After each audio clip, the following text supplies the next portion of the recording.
Hello, and welcome to our conference, Mormon, the Politics of Naming New Religious Movements.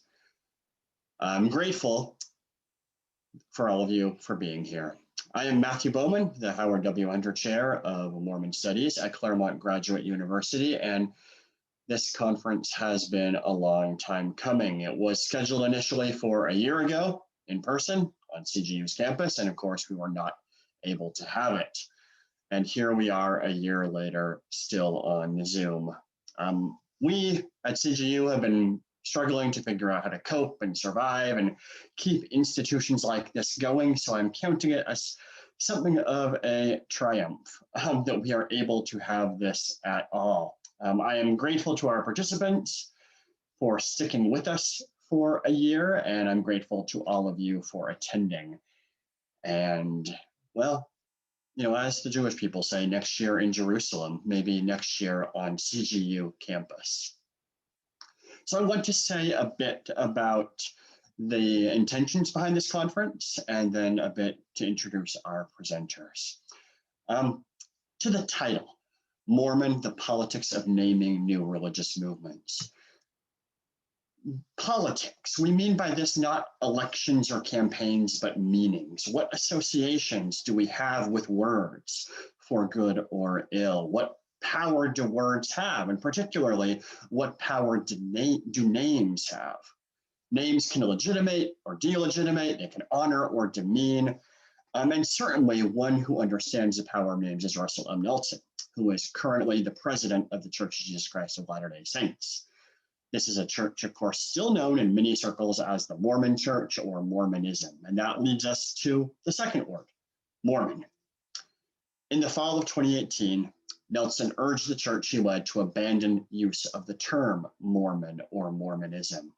He pointed to a revelation dictated by Joseph Smith in 1838, which named the Church of Jesus Christ of Latter-day Saints. And he stated, the name of the church is not negotiable. When we discard the Savior's name, we are subtly disregarding all that Jesus Christ did for us. So note that he connects the name of the church not merely to its Christianity, but to divine revelation. As Nelson said, Joseph Smith did not name the church restored through him. It was the Savior himself who said, "For thus shall my church be called in the latter days." And so, the Mormon Tabernacle Choir is now simply the Tabernacle Choir. Many other institutional alterations have followed. Now, there's many ways we could understand Nelson's decision. We might, for instance, follow his emphasis on Jesus Christ and read this choice as he has, one that emphasizes the Christianity of the church. If we were to read it like this, we could say that it is part of a long, long process in the church's history that emphasizes its commonality with other Christian churches in the United States and emphasizes church members as good citizens of a religiously, largely Protestant American community. On the other hand, though, we might emphasize Nelson's own emphasis on revelation, on that which sets his church apart from these other traditions in his own mind. And we thus might read this choice as distancing the church from other Christian denominations, spurning pluralism for exclusivity.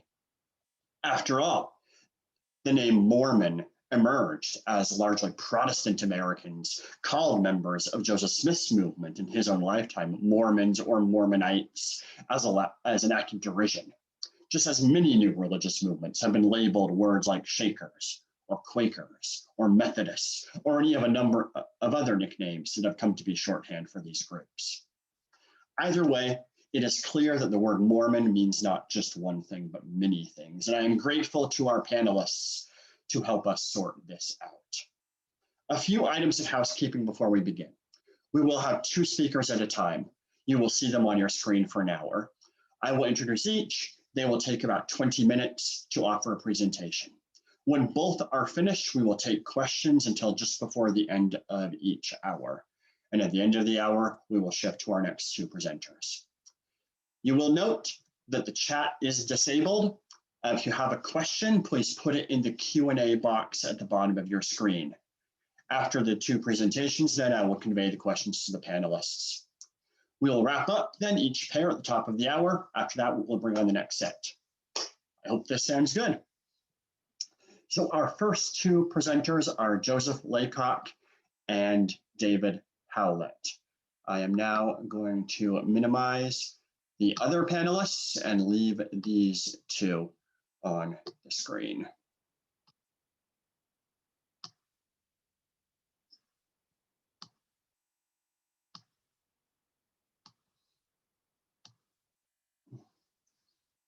All right. So Joseph Laycock will go first. His presentation is Truth Claims and the Politics of Names and New Religious Movements. He is Associate Professor of Religious Studies at Texas State University and co-editor of the journal Nova Religio. His recent publications include Speak of the Devil, How the Satanic Temple is Changing the Way We Talk About Religion, and the Penguin Book of Exorcisms. After Joe's presentation, David Howlett will speak to us. His presentation is titled, We Are Not Who You Think We Are, the RLDS / Community of Christ, Denominational Names and Approximate Other, from 1860 to 2016. He is the Mellon Visiting Assistant Professor of Religion at Smith College in Northampton, Massachusetts, and the author of Kirtland Temple, the biography of a shared Mormon sacred space, and the co-author of Mormonism, The Basics. So we will now turn it to you, Joe. Hi, everybody. Thanks so much for having me. I'm assuming everybody can hear me okay, or you'll somehow let me know.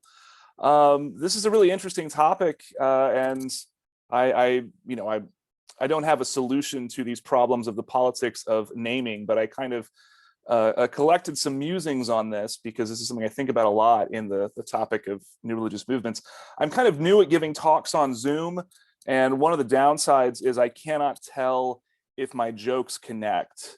So if I say something that sounds really stupid or theoretically uninformed, assume it was a joke. Assume everyone else watching is laughing really hard and is really enjoying what I had to say. So I'll just dive into what I prepared here. I'm one of the 4 co-editors for the journal Nova Religio. In August of 2018, we received word from Russell M. Nelson that there were objections to the terms Mormon and LDS Church, and that henceforth only the names Church of Jesus Christ of Latter-day Saints or Restored Church of Jesus Christ should be used. Scholars of the religion formerly known as Mormonism noted that this move was really about categories. Who is a real Christian and who is not? My students often want to take on the question of whether the Church of Jesus Christ of Latter-day Saints are Christian or not. And I allow this discussion, but ultimately I feel these sorts of categorical distinctions are theological questions, and as a scholar of religious studies, I should try to stay out of them. Only I can't stay out of them because the journal had to decide whether we would accommodate this change in nomenclature or not in our style sheet. And to be clear, I'm not sure we ultimately ended up agreeing upon with the style sheet, but I'm remembering the conversation, and we felt that we were fine using the term Church of Jesus Christ of Latter-day Saints, but that the name Restored Church of Jesus Christ contained a sort of historical argument that we didn't necessarily want to endorse. J.Z. Smith once wrote, when one encounters another, a place must be found for the other within one's own cosmos. This quote, which I imagine J.Z. Smith intoning with an arched eyebrow while resting on his staff like Gandalf, points both to the inevitability of categorization and also to the serious implications that go with that task. Scholars of new religious movements are uniquely preoccupied with the problem of names, labels, and categorizations. Sticks and stones may break bones, but names get people killed. In the events leading up to the siege of the Branch Davidian headquarters in Waco, Texas in 1993, the ATF consulted Rick Ross, a so-called deprogrammer, a cult deprogrammer, who gave them the following advice, quote, Koresh is your stock cult leader. They're all the same. Meet one and you've met them all. They're deeply disturbed, have a borderline personality disorder, and lack any type of conscience. 76 civilian deaths later, NRM scholar Kathy Wessinger wrote of the events at Waco, quote, it is important that people become aware of the bigotry convened by cults. The word cult dehumanizes the religion's members and their children. It strongly implies that these people are deviants. They are seen as crazy, brainwashed, duped by their leader. When we label people as subhuman, we create a context in which it is considered virtuous to kill them. Even when we try to use names and designations responsibly, they cannot be separated from issues of politics and power. As Russell McCutcheon observed, quote, practical interests attend the act of distinguishing a this from a that. When we use names to describe groups, we are always at risk of either acquiescing to some theological claim implied by the name, or else denying the group's identity and posing some indignity on it. For example, in a world religion class, what do you call the different types of Buddhism? Over 70% of the world's Buddhists are Mahayana Buddhists. The movement started around the 1st century BCE, and the name literally means the greater vehicle, signaling that it is a superior path to enlightenment. Older forms of Buddhism were retroactively given the pejorative name Hinayana, or lesser vehicle. And I looked online, and other Sanskrit translations of Hina include deficient, abandoned, and defective. So what term should one use to signal to students that you're talking about the older form of Buddhism? To call them Hinayana is to replicate the claim that their religion is lesser or inferior. To call them original Buddhists may imply that later traditions are not real Buddhism, but some sort of corruption. And in fact, early Protestants encountering Buddhism equated Mahayana Buddhism with Catholicism, seeing both traditions as once noble religions that had become corrupted by the incorporation of local superstitions. Buddhologist John Strong began referring to this tradition as, quote, mainstream Buddhism, and this term has started to gain usage in world religion textbooks. But this form of Buddhism isn't mainstream. Globally, it's a minority. Meanwhile, to my knowledge, no Buddhologist thinks it's a problem that using the term Mahayana is an endorsement of this group's theological claim that they are, in fact, greater, right, than other forms of Buddhism. And this problem applies even to the act of labeling something a religion. The Church of Scientology insists that it is a religion, despite criticism that it more closely resembles a business. Meanwhile, Transcendental Meditation denies that it is a religion, insisting that it is a scientific technique. I classify both these groups as new religious movements. In doing so, I do not mean to treat the Church of Scientology more kindly than Transcendental Meditation, but that is the effect of my categorization. Names and categories are a necessary evil for scholars of religion. Not only do we need names to communicate with, but we need categories to conduct critical analysis. After Stephen Prothero published his book, God Is Not One, The 8 Religions That Run the World, some accused him of dismantling a perennialist model of religion, only to replace it with 8 essentialized depictions of religions.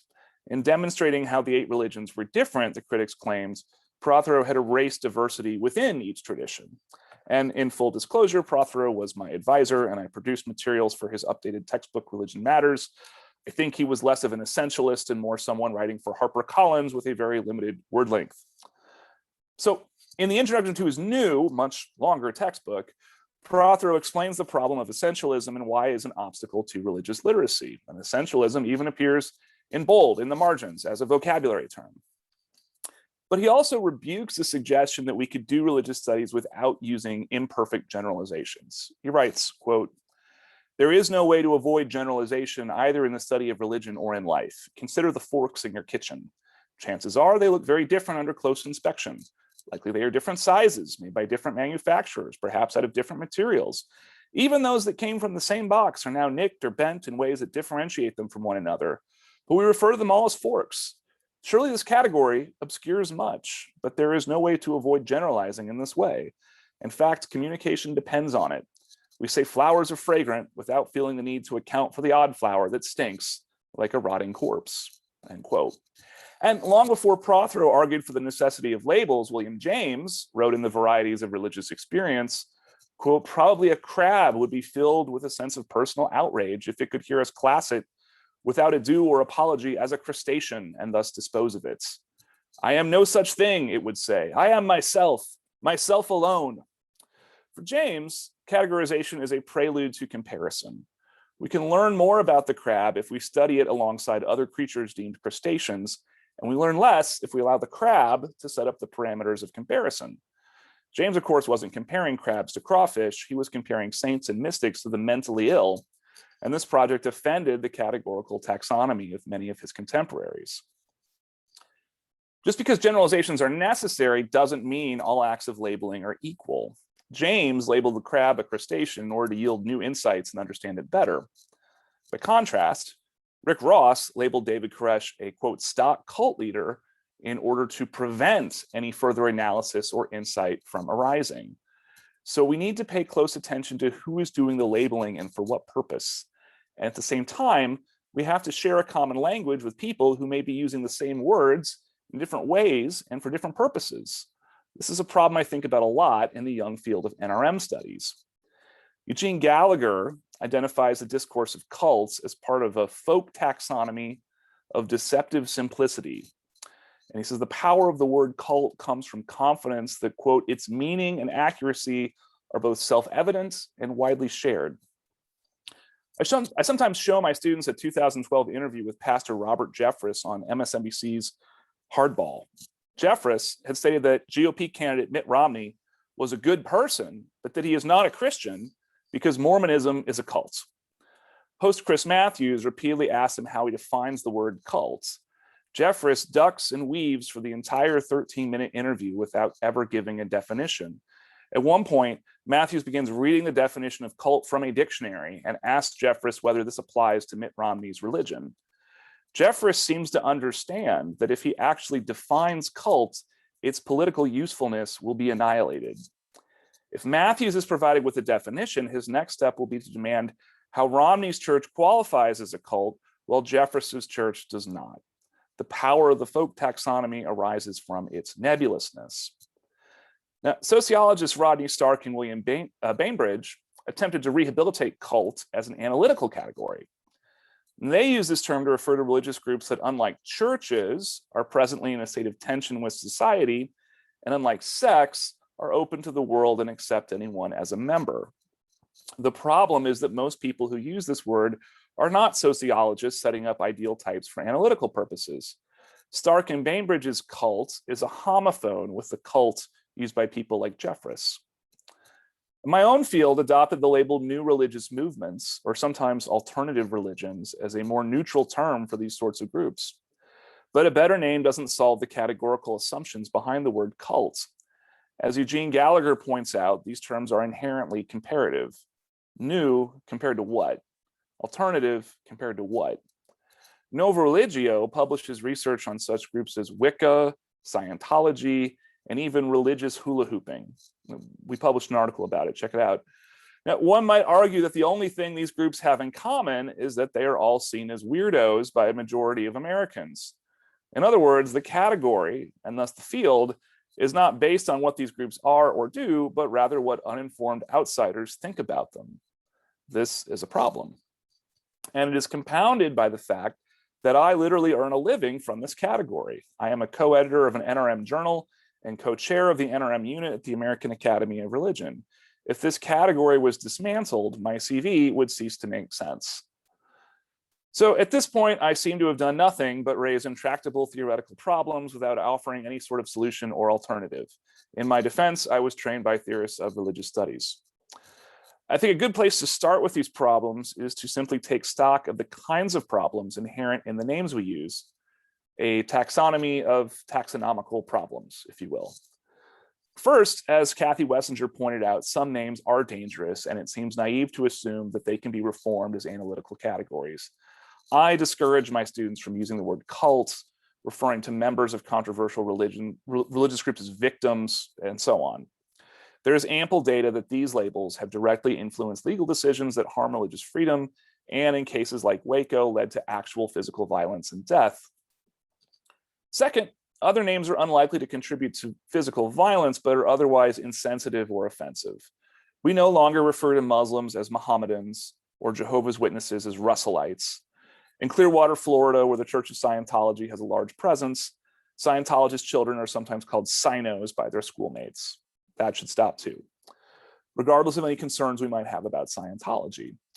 And finally, some names present conundrums for those of us attempting to be critical and avoid excessive entanglement with theology. We now generally use the term Hebrew Bible, not Old Testament. But what do you call a Buddhist who lived before the rise of Mahayana? Is it reasonable for a scholarly journal to use the name the Restored Church of Jesus Christ? I don't know. These questions are some of the hardest, but at least we can take comfort in that they are also the ones, hopefully, with the lowest stakes. Thank you. That's that's what I've got to start with. Excellent. Thanks so much, Joe. David, you are up.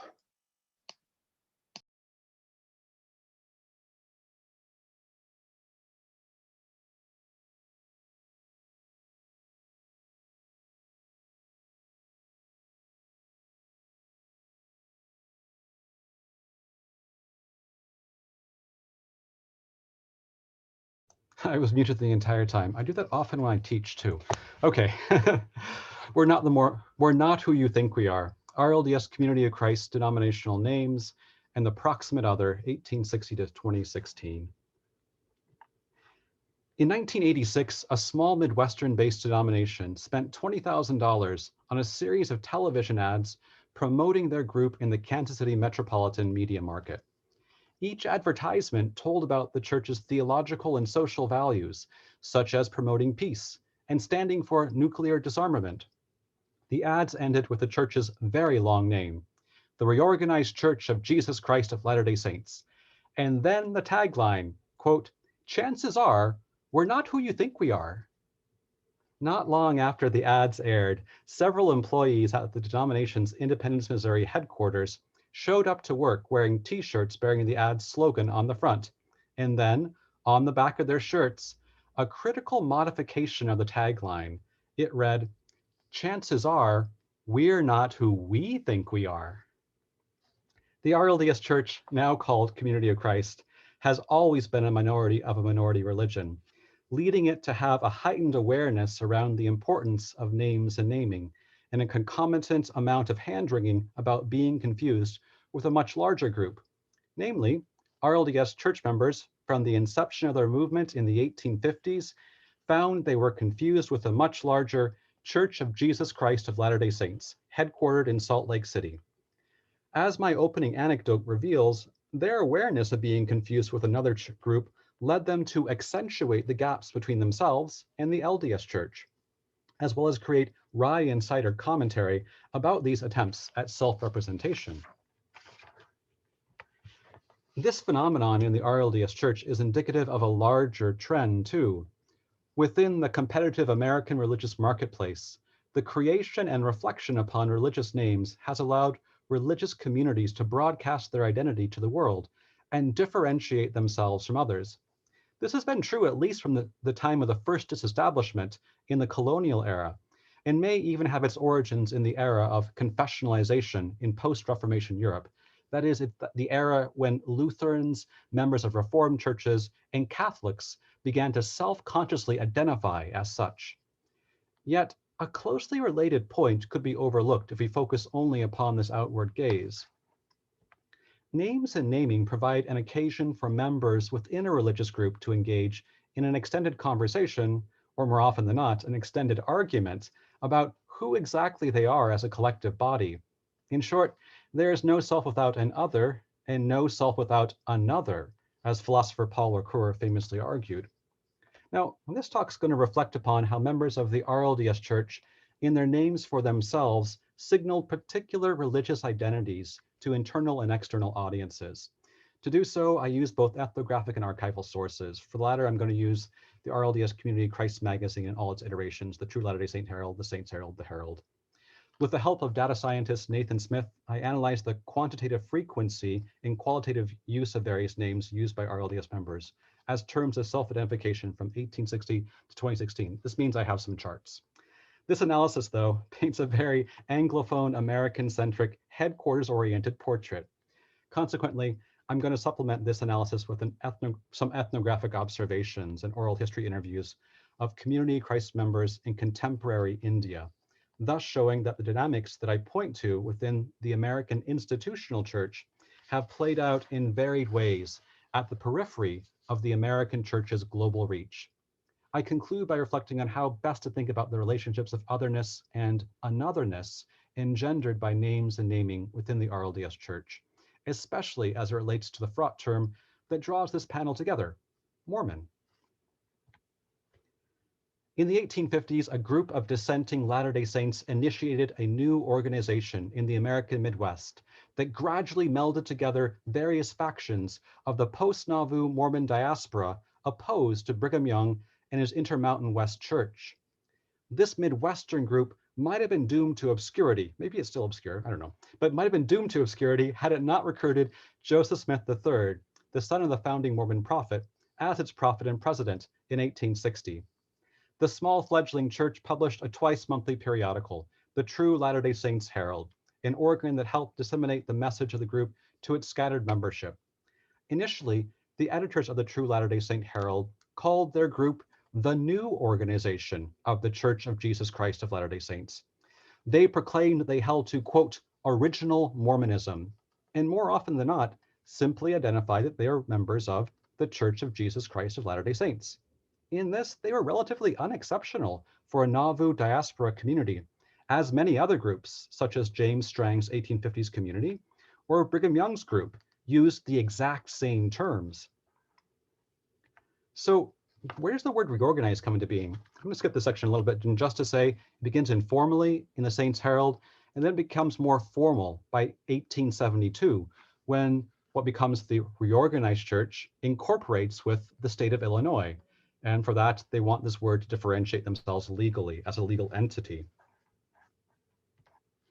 So by the early 1880s, whatever affinity early RLDS had for the term Mormonism had faded as the US federal government took draconian measures to break the power of the LDS Church in Utah Territory.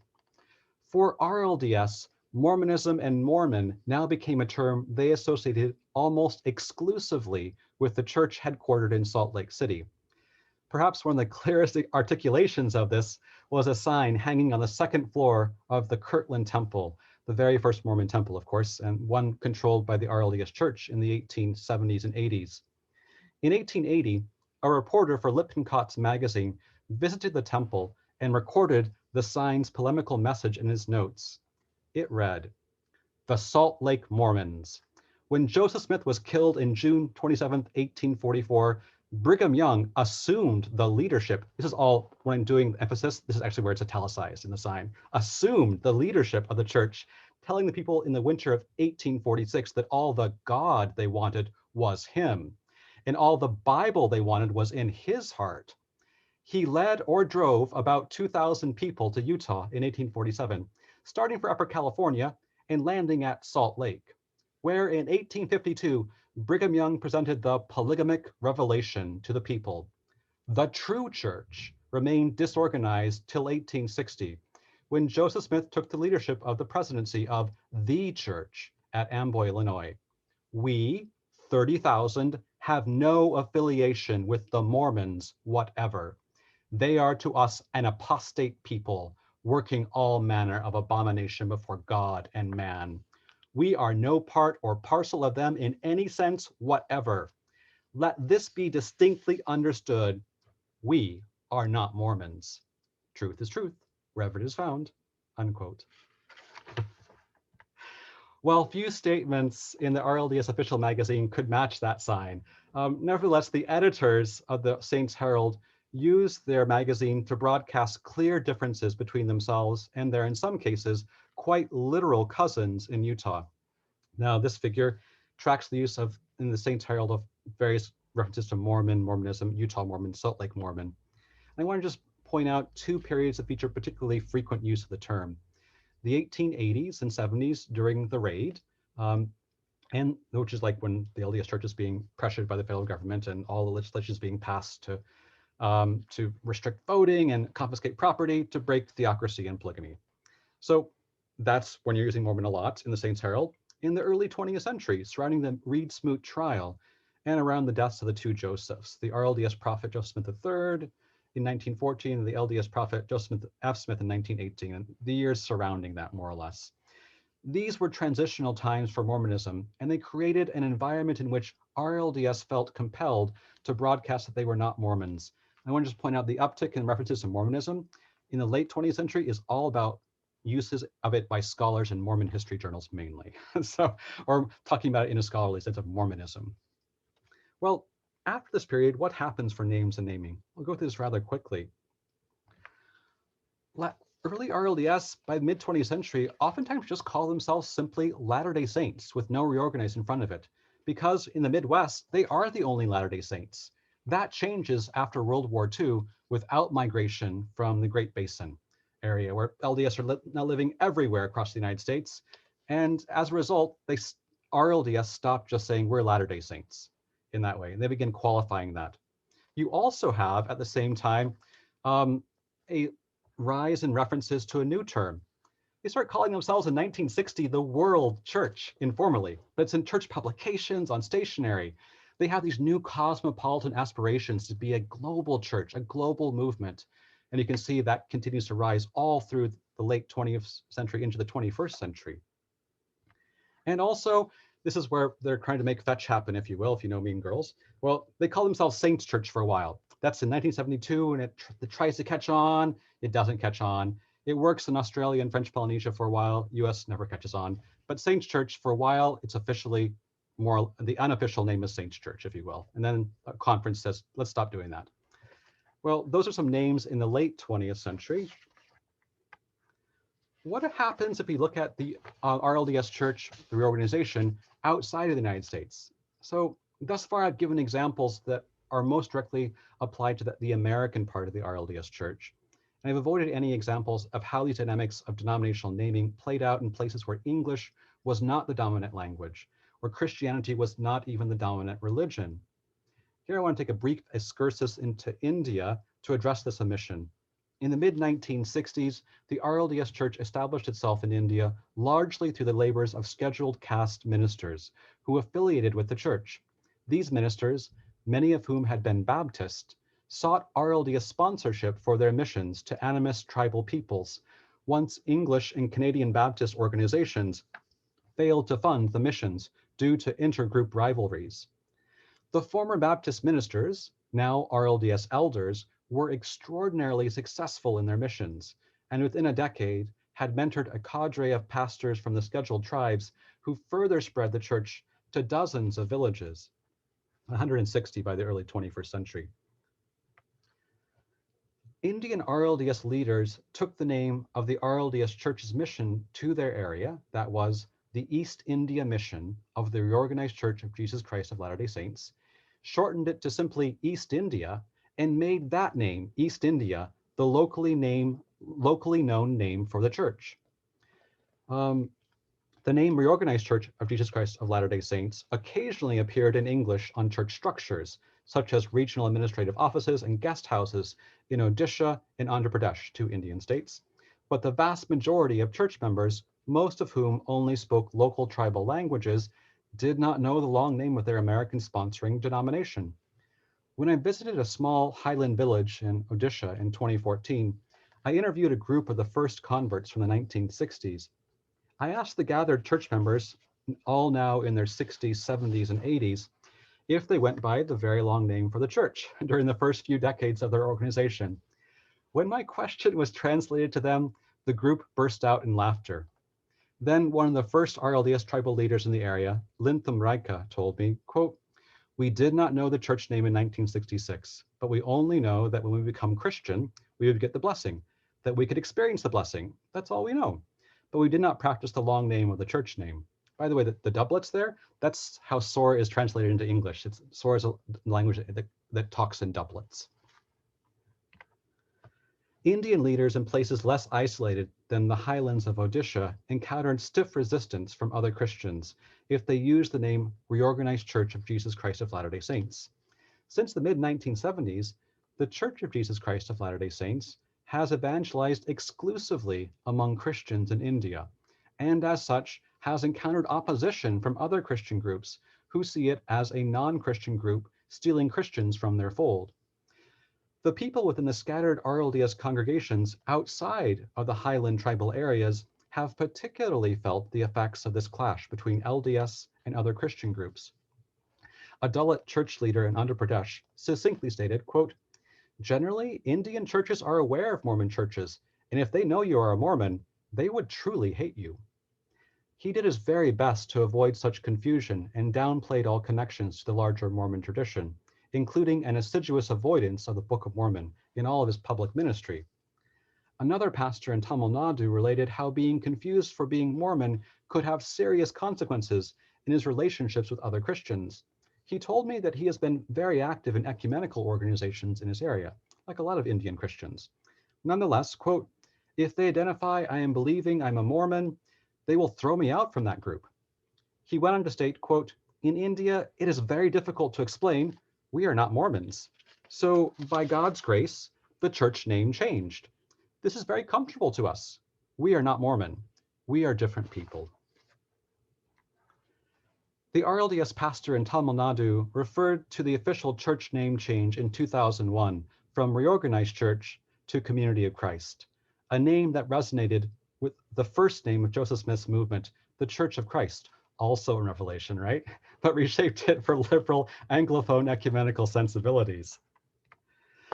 The full process whereby the church created this name remains outside the scope of this talk. Here, I'll just summarize it. In 1992, a resolution narrowly passed the RLDS World Conference and called for a church name that would, quote, reflect our mission in all cultures. How's that going to work with translation? Okay, well, that's a complication. In response, the name Community of Christ emerged first at a 1994 retreat among church leaders in Estes Park, Colorado, and was adjusted to the church as a new name by church leaders in the December 1994 issue of the Saints Herald. Ultimately, it passed the church's legislative gathering, the World Conference, in 2000, and became the official church name on April 6, 2001. To roll out the new church name, a consulting firm was hired, Crane Meta Marketing of Atlanta. The latter had worked with corporations and even several denominations in their rebranding efforts during the 1990s, including two historic peace churches, the Church of the Brethren and the Friends United Meeting. Apostle Ken McLaughlin remembered, Crane Meta Marketing, quote, picked colors for us, they picked ways to put stationery together, greeting cards, all kinds of things that was new to the church in terms of trying to put together a cohesive branding. That a consulting firm was part of the renaming process perhaps suggests that the market, the force that commodifies all identities, mine, yours, everyone's, has subsumed ecclesiastical renaming as another form of corporate rebranding. The rollout of the name Community of Christ lends some support to that, of course, as it was accompanied by a series of branded products, from water bottles to carabiners to Christmas ornaments. Well, whatever the entangled relationship between corporate branding and religious identity, church leaders also relied upon more traditional means to transform their church's identity.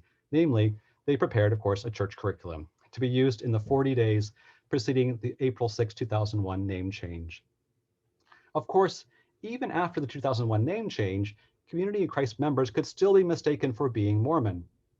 For example, a few years after the name change, Apostle Ken McLaughlin and presiding evangelist Danny Belrose were traveling in rural Nova Scotia and stayed the night at a bed and breakfast.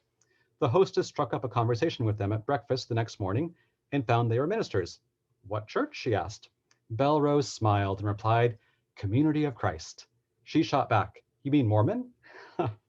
When Belrose returned to independence from his Canadian trip, he visited Community of Christ President Emeritus Wallace B. Smith, Joseph Smith's great-grandson, at his office and told him about this anecdote.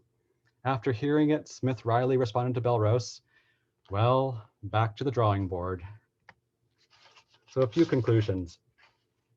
In one of the very few academic studies of the significance of denominational names, Adventist scholar Stephen Haglund points to three ongoing tensions. Haglund first names the challenge of interdenominational relations, which is inherent in the fact that names are used for a Christian public. The theological challenge, wherein particular church names are often best understood by members who comprehend the tradition behind inherited terms, whereas outsiders, of course, do not. And the challenge of a denomination's global reach, which implies understandability in non-Christian contexts. These are all applicable to the RLDS Church, and for that matter, the LDS Church.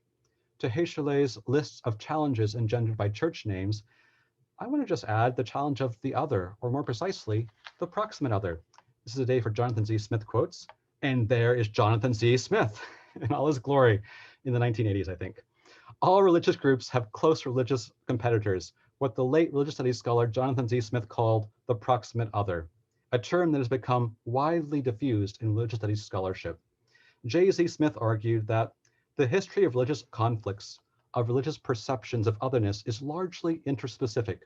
Buddhists to Buddhists, Christians to Christians, Muslims to Muslims, Jews to Jews. Religious groups create proximate others due to an underlying fear that the near neighbor is too much like us. The upshot of this fear is that religious groups create distinctions that castigate the near neighbor as totally other. To use Smith's term, then, RLDS and later Community of Christ folks, same church, right, created the Church of Jesus Christ of Latter-day Saints as their proximate other from the time of the denomination's inception in the 1850s to the present day. The reverse is not the case, at least not since World War II. In the mid and late 20th century, members of the LDS Church have largely ignored the RLDS or Community of Christ, only occasionally making any explicit reference to them in any polemical sense, and this largely happening in the mid 20th century at that. Their practices around names and naming too have had no implicit reference to the RLDS Church or Community of Christ. Why? Well, the difference, I think, lies in the power of the two groups, as well as larger cultural forces. As such, the RLDS Community of Christ creation of the Church of Jesus Christ of Latter-day Saints as its proximate other has not entirely been a relationship of its own making. The intergroup rivalry is in part a consequence of how larger majority cultures have othered religious minorities, and often essentialized minorities of religious minorities as being wholly congruent with the larger religious minority. Within contemporary America, for instance, Sikhs are often subsumed as Muslims in the popular xenophobic imagination, but not the other way around. The Church of Jesus Christ of Latter-day Saints, due to its size and outsized cultural presence, serves as the standard by which the Community of Christ has been essentialized, and this more often than not under the category of Mormon. Thus, the dynamics of the proximate other must necessarily be tied to differences in power between rival groups and in relation to larger host cultures. The names and naming practices of Community of Christ reflect these very dynamics, whether it is calling the group the New Organization, the Reorganization, Latter-day Saints, the World Church, the Saints Church, East India, or Community of Christ. In doing so, church members in India or Indiana have signaled, past and present, that they most emphatically aspire to be not Mormon.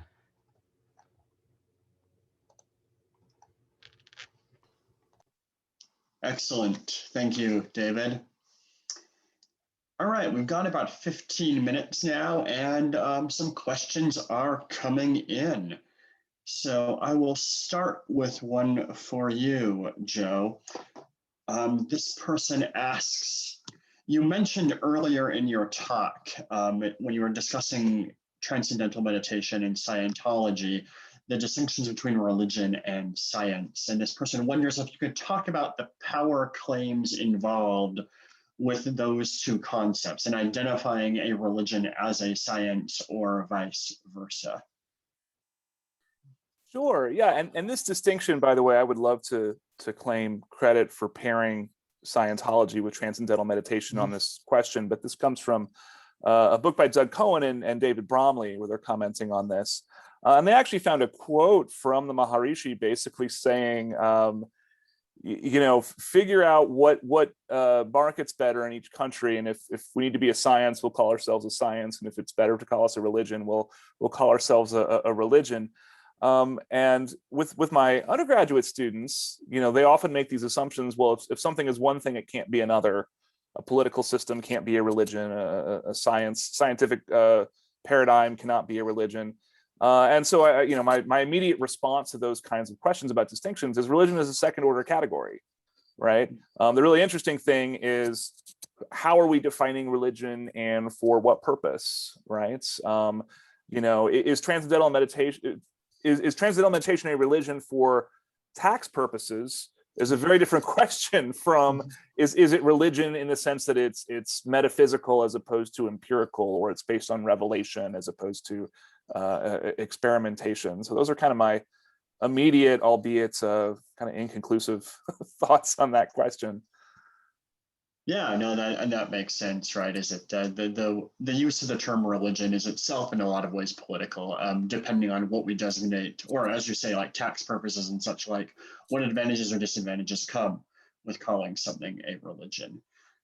Which also I think goes to some of David's points, right, about the term Mormon and the politics associated with that. So to David, we've got one kind of related for you. Um, can you talk a bit about the mechanism of all of these name changes? You mentioned that some appear to be local, some appear to be centralized. What role does organization of the community of Christ and its varied manifestations have in deciding what it wants to be called? So, I mean, like the example I gave for India, that's totally localized in terms of like folks on the ground deciding we're East India. To the extent that one anthropologist spent 40 years in this region had no idea that East India was part of the RLDS Church. No idea. So I'm like, ah, okay. So, but more formally at the World Conferences like the LDS General Conference, with the exception, the World Conference does actual legislation with delegates and has always, and they vote on things and argue about things. And it's a real argument, not like we're all going to agree on this. And they vote on stuff and there's substantial disagreement when things pass. Not always, but a lot at the time. So that's the mechanism for officially changing anything in the church. And even some unofficial names, like for instance, Saints Church was an unofficial name. It was through World Conference and then rescinded 2 years later by World Conference. So when people are like, no, that's not going to work for us. You need Jesus Christ in there, or you need something else in there. There's all these like reasoning by church members. And I didn't mention there's a lot of different attempts earlier too in the 50s for Restored Church of Jesus Christ. I'm making that up. Was that they're trying to push for that as a new name for the church. And then let's highlight instead the Jesus Christ in the name and make that larger. LDS do all this later. RLDS are doing it in the 1950s. So, but I mean, they're playing around with the name and what to highlight in it. And that's almost always from the floor of the World Conference where delegates are debating stuff and proposing legislation. You can propose legislation from your local area as a delegate. You bring it to the floor of the World Conference, and then they debate it if it's included in the legislative kind of package that's considered. It seems that technology is involved in some capacity here as well. Certainly, when we're talking about East India, right, and in the 19th century, for instance, the distances involved, the communication involved might lead to some more local organizations using names and perhaps unofficially, which is maybe becoming less and less common as we globalize as a society. Yeah, I mean, related, I think everyone will talk about this in later papers too. Of course, translating the name into other languages, of course, is an issue. Of course it is. So, and then community Christ being the idea that it's going to be more, translatable. No, it isn't. So, I mean, it's a word that has to be translated into local cultures as well, that has different kinds of connotations and meanings, which have to be then negotiated by people in their local contexts. So. Yeah, and we will hear something about that, I think, a bit later on in some other presentations. And a reminder to all of our viewers, if you have a question, you can put it in the Q&A box at the bottom of your screen. Here's another that perhaps, Joe, you could talk to, but David might have some thoughts on it as well. And it's about the term fundamentalist, and particularly how the word fundamentalist in the Mormon tradition is used to designate polygamous groups, rather than as it might be used in Protestantism to emphasize traditional and conservative theological views. So I wonder if you have any thoughts about the word fundamentalist, how it might be used, and the politics behind it as well.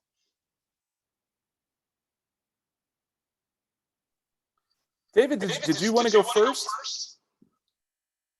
Well, yeah. Well, I mean, so actually, my aunt was going to say there was this wise person named Matt Bowen that wrote a post that I liked. It said, they're certainly Mormon, but are they fundamentalist? Was his question that he's raised in a blog post once, because it doesn't fit the common everyday use of the term fundamentalist. The LDS Church fits that better in terms of like scriptural kind of the way people use scripture and hermeneutics of that. To make this even more complicated, in the RLDS Church in the late 60s and 70s, an emerging conservative faction that didn't like the liberal direction of the church began calling themselves fundamentalists. And they self-identified with the term, but they meant Protestant fundamentalists. They were reading all this kind of John Birch Society literature and Edgar Bundy, other like straight up Protestant fundamentalists. And so that's again this way of like, local use does fit with the Protestant idea, but not at all with like a Mormon fundamentalist in that sense too. So again, this terms, yeah, it's confusing. Mm-hmm. And we can think of fundamentalists. I'm just thinking of, George Marsden's kind of casual definition of the term, right? That a fundamentalist is someone who's angry about something. And in some sense, right, what you just described there, David, that might fit, right? Fundamentalist is a category in which you're claiming opposition to something that you perceive as overtly liberal. I think what's interesting about Mormon fundamentalists, or the term used in the LDS Church, is that it was, so far as I know, and I know there's been some kind of contention about this, but it was coined by an LDS apostle to label polygamists and to separate them from his church, because there was no fundamentalist church of Jesus Christ of Latter-day Saints at that point in the 1950s. So he was looking for a way to create those sorts of boundaries, to separate polygamists from his faith, which is kind of unusual, I think. And there's a larger kind of like all these kinds of ideas about scholarly categories. In the early 90s, there was this project, the Fundamentalism Project, where all these scholars were trying to think about global fundamentalisms. Is this a word that can like travel and describe other things too, outside of a Christian context? And most people have stopped using that in a comparative term.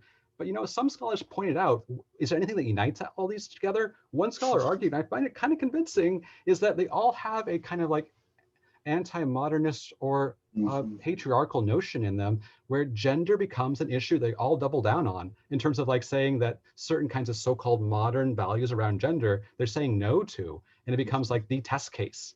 And this fundamentalism then, in that sense, is about gender, about how people define gender and think about gender. I kind of find that, as a scholar, a way to lump people together. I don't know, maybe another term is better, but it's like, yeah, it kind of does work. So I'm talking about the issue of polygamy, then fits into that in an interesting way, right? That it's certainly not traditional gender norms in the way we might associate with Protestant fundamentalism, but certainly the issues of like male headship and patriarchy are very much there. Yeah, and that would include a wide swath of American Christians and folks all over the world. So if we use it in that sense, I don't know. People don't typically use that in that sense in scholarship today. Yeah, I hear the word fundamentalist applied to Muslims in interesting ways too, right? So it gets, as you guys said, it gets used a lot of different ways. And I think there is a kind of family resemblance here. But when we actually try to get down to what does it mean, it's hard to find kind of objective, critical articulations of this. I think the point about gender is interesting. I think Steve Prothero just defines it as trying to move forward by moving backwards, right? Retreating to some kind of imagined pristine past of the tradition. Karen Armstrong's ideas about fundamentalist groups conflate mythos and logos, I find very interesting, right? So reading texts in kind of weirdly actually very modern kind of scientific registers. But this is also where I think about the problem of homophones. When my students say, I got yelled at by fundamentalist Christians coming to class today, what that really means is they were mean, right? They're the type of Christians that I thought was mean and I don't like. And in the media and in sort of popular discourse, evangelical and fundamentalist and even Pentecostal, all these things become interchangeable so that when someone uses them, we don't know what they mean. And as someone who tries to think about how do I communicate with the public and communicate with my students about these labels, this makes it difficult and complicated. Yeah, and it raises, I think, another question that we've talked a bit about here, which is about terms that a group might claim for themselves versus those that are applied to them, right? And Joe, that example, right, is certainly outsiders ascribing a certain trait to this group and saying you are fundamentalist because you're confrontational. And there might be people, certainly, I'm thinking of some of the early 20th century Protestant fundamentalists, people like John Roach Straighton and others who would claim that. And so, being fundamentalist is about confronting modernism and about kind of staking a claim in a really vocal way. But then it loses all sort of doctrinal coherency, which some of those Protestants would also say being a fundamentalist is about doctrinal coherency as opposed to other things. So yeah, it raises a lot of good issues. David, we've got one, maybe we'll do one more question for you here. And it is about the word peace. You used the phrase peace church a few times, and we saw, and this questioner saw that word peace in those really early logos, and certainly that's something that Community of Christ claims now as well. Could you talk a bit about the use of the word peace to describe the Community of Christ, how, or all the way back, I suppose, in RLDS period as well, how they came to that word and what that term meant, especially as a way to distinguish them from other Mormon groups? You notice the logos a lamb, a lion, and a child, and that's a reference to an image in Isaiah, kind of conflation of several scriptures actually, from Isaiah, about a notion of a restored Israel and what this restored Israel would be like. And really RLDS equate this with Zion, a community of peace and a place of one heart and one mind, full of righteousness, no poor among them, that they're trying to strive towards, but they are trying to differentiate their kingdom from the LDS kingdom, which they see as kind of violent and an empire. So they go about it through a different means. Do they really become a historic peace church? Well, it's only in the late 20th century when they begin thinking of them as a possible historic peace church, in terms of using it in those terms. And it's not, actually, I think a good comparison of these movements is the Church of the Brethren and the RLDS Church. Church of the Brethren too, I mean, it's a historic peace church, but in the modern sense, it doesn't do that till post-World War II in the modern sense of their theology. They're like, oh, we're pacifists and we're German pacifists. And but it's not part of the kind of like deep theology of the movement of like, why are they pacifists? Until there's post-World War II, this peace and justice theology emerges that they align themselves with and think of themselves as. Community of Christ comes into that starting in the 70s and 80s. And so that takes on new terms. And they really, really try to emphasize that in the 1980s, especially. Nuclear disarmament. These are the top church leaders that are doing this. And the problem is, are they really a church that does that? And that's why that opening anecdote, church employees who probably agreed with those ideas were saying, yeah, but are we really a peace church? They're trying to critique the inside the movement of like, we say we are, but do we really do that? And that's kind of this kind of like insider kind of self-reflection of, we say we're these things, but do we really represent that in terms of who we are as a people? So that's kind of what they're using there. And not all people then agree with this idea of what a peace church means too. Of course, it's a conversation, it's an argument. What does it mean to be a peace church? So yeah, that's a late 20th century thing with the RLDS mainly. Yeah, so it's claimed then initially as another way to distinguish them from Brigham Young.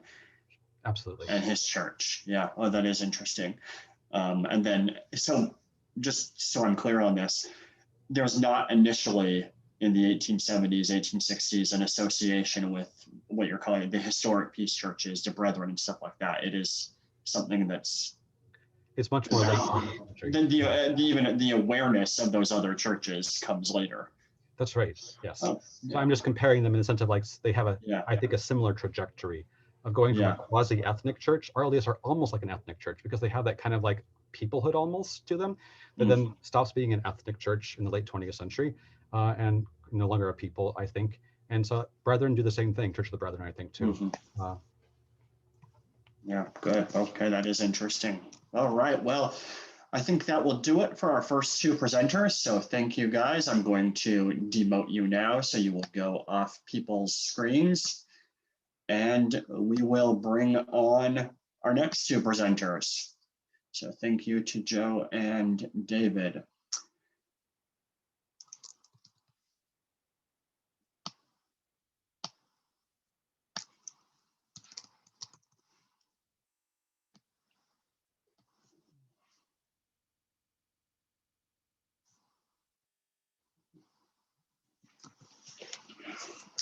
Our next two presenters are Melissa Inouye and Jana Riess. Melissa's talk, and I will see if I can pronounce this word correctly. Correct me if I do not, Melissa. The proverbial can of Lumbricinia, almost. Melissa Inouye is a senior lecturer in Asian Studies at the University of Auckland. She is also a historian at the Church History Department of the Church of Jesus Christ of Latter-day Saints. She earned her degree in East Asian Languages and Civilizations from Harvard University. Her book, China and the True Jesus, Charisma and Organization in a Chinese Christian Church, uses a Pentecostal church founded in Beijing in 1917 to understand the history of modern China. And she is the chair of the steering committee of the Global Mormon Studies Research Network. Jana's presentation will be titled Shibboleths, Identity, Boundary Maintenance, and Writing About Mormonism. She is a book editor and a columnist for Religion News Service, and the author or co-author of many books, including most recently, The Next Mormons and Flunking Sainthood. And she holds a PhD in American Religious History from Columbia University. So Melissa, you can go first, and after you, Jana. Thanks for that kind introduction, Matt. I'm just sharing my screen here. Can you see my presentation? I can. Thanks. Okay, so I used to live in Hong Kong, where my husband was a lawyer at a corporate firm that helped companies from China list on the Hong Kong Stock Exchange. And one common practice for listing is to hire a divination expert to choose the optimal number for your 4-digit stock code. And one real estate company's diviner settled on the numbers 81358 in Mandarin, 1358, and the ba in particular is a lucky number because it sounds like fa as in prosper. Now the company went to the law firm in Hong Kong where the local language is Cantonese, written the same as Mandarin but spoken differently. The company said, here's our new stock code, 1358, 1358. The Cantonese legal assistants burst out laughing because in Cantonese, Yat Sam Ba sounds like never prosper all one's life. The company had gone to extraordinary efforts to select the very best code name, and they did, in their own language. Yet a short migration into another Chinese dialect upended this careful crafting. Optimizing it in one language had broken it in another. Such is the peril of crossing over the boundaries of human language. It is the proverbial can of worms. Today I'll discuss two restorationist churches, the True Jesus Church and the Church of Jesus Christ of Latter-day Saints. Since their founding, both churches have eagerly opened this can of worms because of the legitimacy global presence imparts. The mere image of many language options on a church website itself is a powerful claim. And yet multilingual global presence is tricky because language is entangled within the religious nexus of power. Choices in translation affect how religious adherents experience both divine power and human community. First, I'll describe the religious nexus of power, then I'll share some examples from both churches' histories to illustrate how the dynamism of linguistic translation can both optimize and break how people in different global situations experience religion. The religious nexus of power is the confluence of divine and human demands.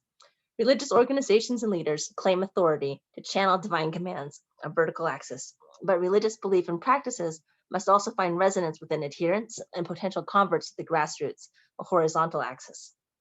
These two axes define the dimensions of religion. Without divine fiat, a religious group is just a book club or a moving co-op. The superhuman direction of a divine power gives religion its mojo. But on the other hand, with the horizontal aspect of religion, the element of human perception, popularity, and helpfulness of the grassroots is also essential.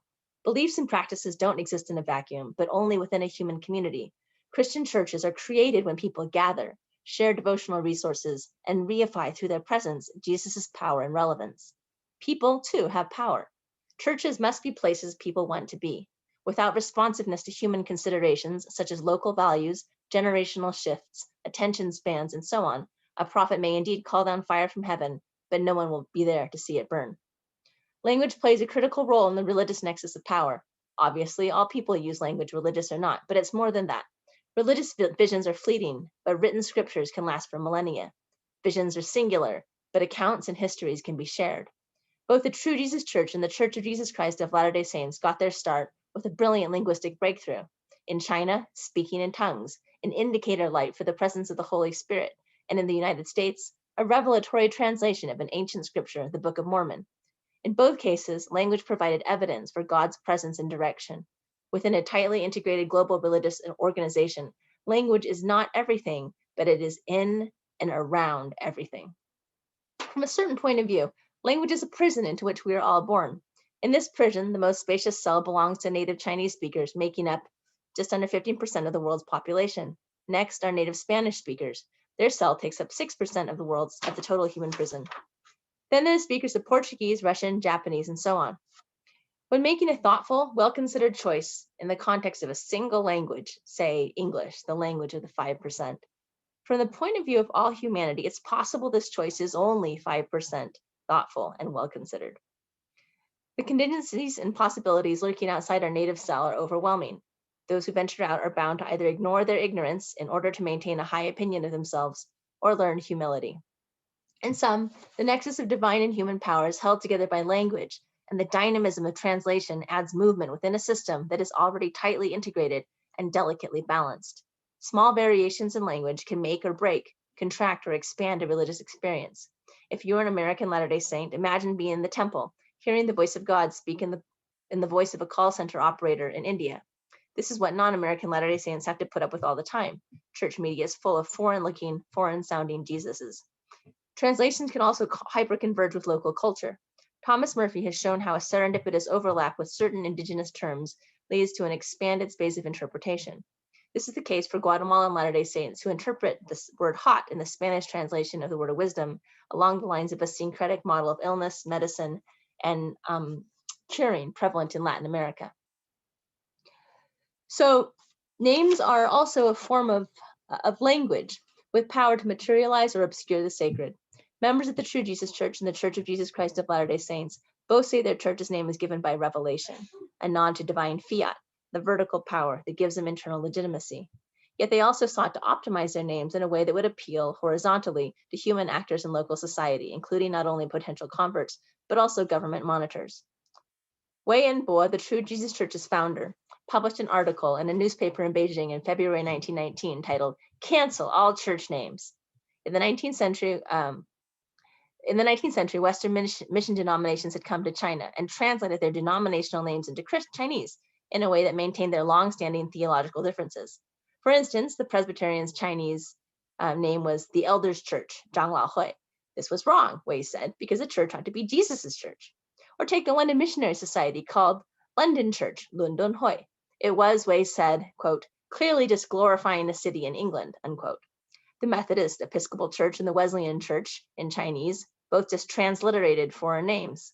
In Chinese translation, they were the Mei Mei Hui, Mei Mei's Church, and Wei Sili Tang, Wesley's Chapel.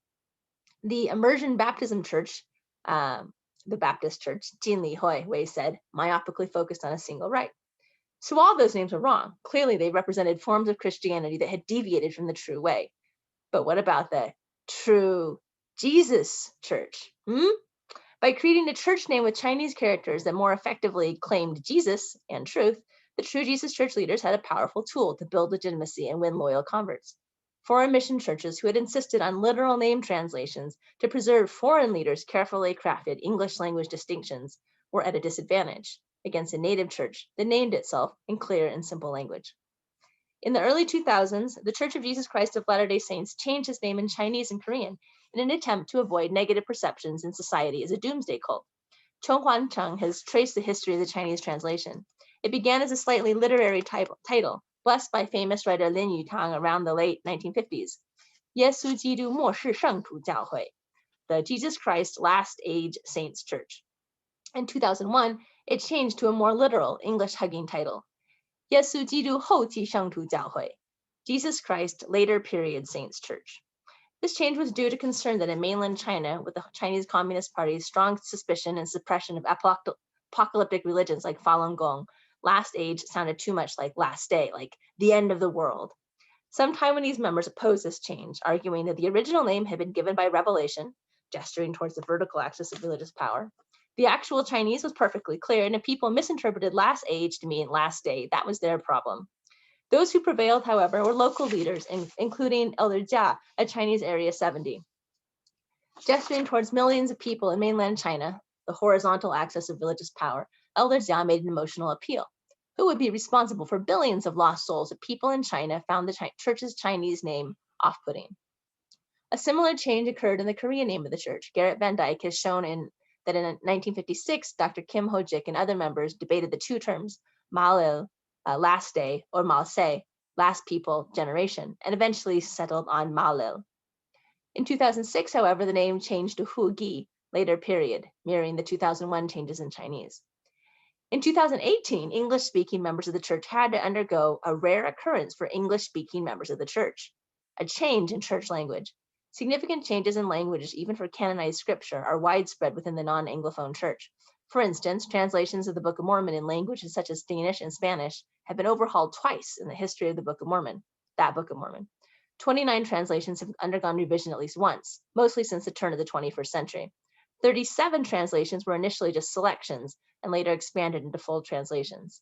In the non-Anglophone church, that scripture you memorize might just have an expiration date. Michelle Grabeck, a Danish Latter-day Saint who researches the history of the Danish church, remembers being a teenager in 2005 when the translation for the name of the Book of Mormon prophet Nephi was changed from, I'll show you the spelling right here. This is the old one and this is the new one.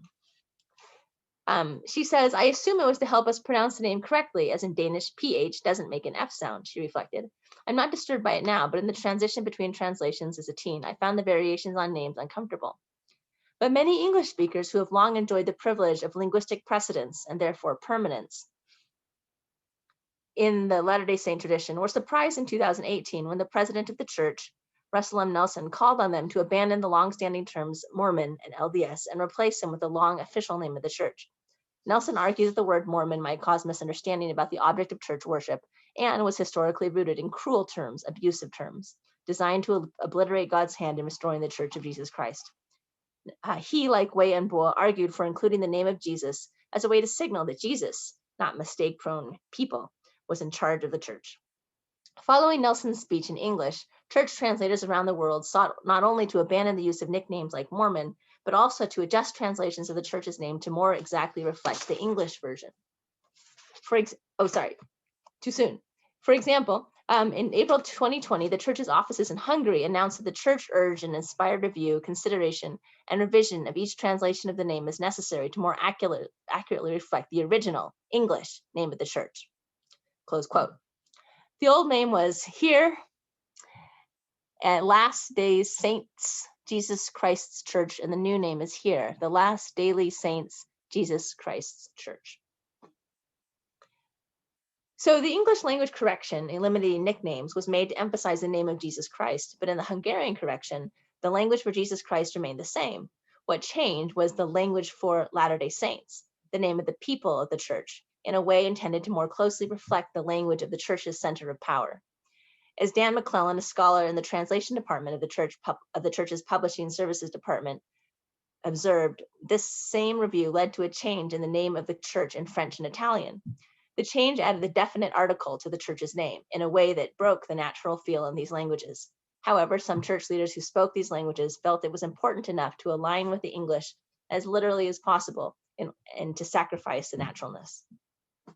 In this case of aligning with an English name and sacrificing naturalness in local languages, these church leaders located English as ground zero for the vertical axis of power. Although English was just another language like French or Italian or Hungarian, it was a language in which God spoke to Joseph Smith. The logic of aligning with English hints at an institutional assumption that the English language possesses, as it were, the first degree of sacred legitimacy, with all other non-English languages possessing a second degree of legitimacy. Another way people attempt to connect the sacred to everyday life is through names. In the early years of the True Jesus Church, members adopted new biblical names when converting. For example, the founder of the church, Wei and Bo, took the biblical name Paul, Bao and for a time he was also called Apostle, the Apostle Paul. Names of other early church leaders include Zhang Barnabas, Jiang John, and Wei's son, Wei Isaac. Wei's wife became known as Wei Maria, and many True Jesus Church women adopted personal names such as Eunice, Dorcas, and Martha. In Chinese, these biblical names stand out as distinctly foreign. By using these names from the sacred texts of the Bible, the True Jesus Church believers were, in this case, prioritizing divine command over local resonance. In another case, they embraced both axes as a sort of creative Bible, Chinese, Buddhist hyperconvergence. So here the True Jesus Church members from 1919 to 1920 had a jump on basically all other Christians, and you'll see what I mean. So I know you can't see me, I can't see you, but raise your hand if you're a Christian and if you've taken upon yourself the name of Christ. Now, if you raise your hand, do you literally go by the name of Jesus?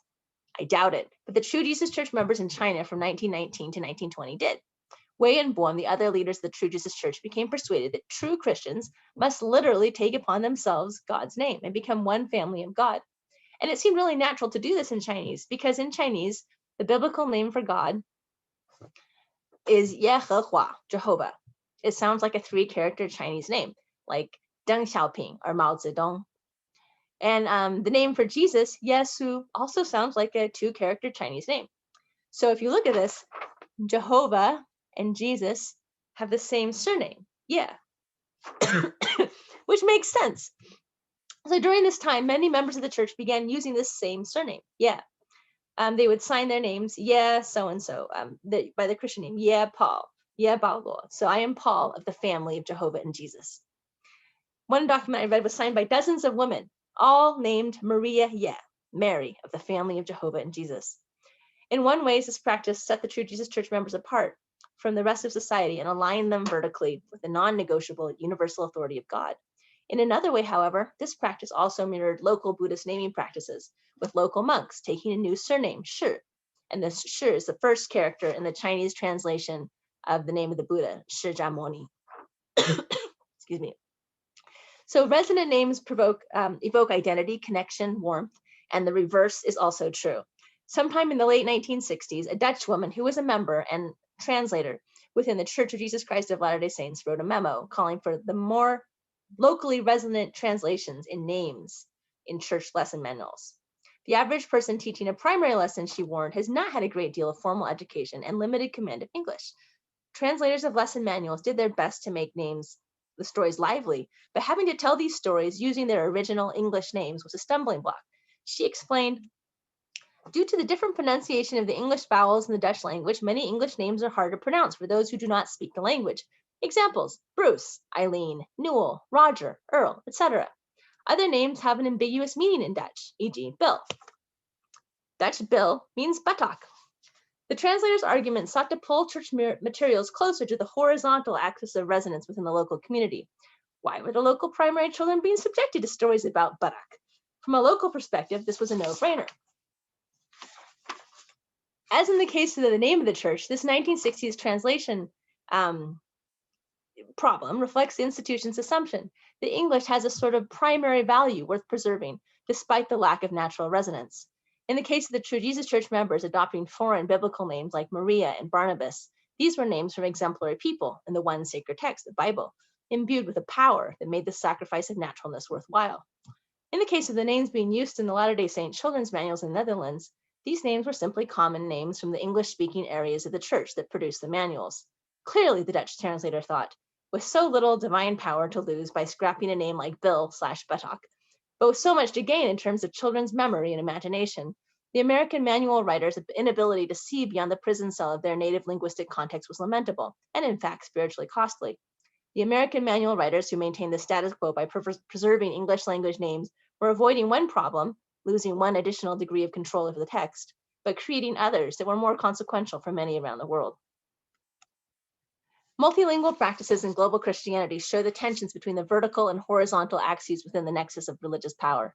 To the extent that the mission establishment churches in China failed to decenter their work and seek local resonance, they lost out to native groups like the True Jesus Church. But even the True Jesus Church found energy and dynamism in reaching upward and claiming distinctive names that witnessed to the non-negotiable presence of the Christian God. In the Church of Jesus Christ of Latter-day Saints in the Chinese-speaking realm, the early church name was long seen as a product of both divine inspiration and elegant wordsmithing. But as the church spread globally and began to contemplate the challenge of expanding in mainland China, these additional horizontal pressures, including the watchful eye of the Chinese Communist Party, prompted a change. This change was also backed by claims of divine inspiration.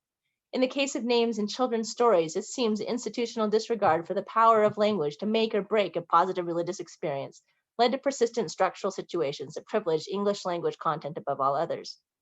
In fact, within restorationist groups such as these two churches, upstart movements that aspire for global prestige, the easiest way to avoid the difficulties of balancing a whole global system is to, in effect, delay true globalization by privileging one primary linguistic center, Chinese and English, respectively, for the True Jesus Church and the Church of Jesus Christ of Latter-day Saints.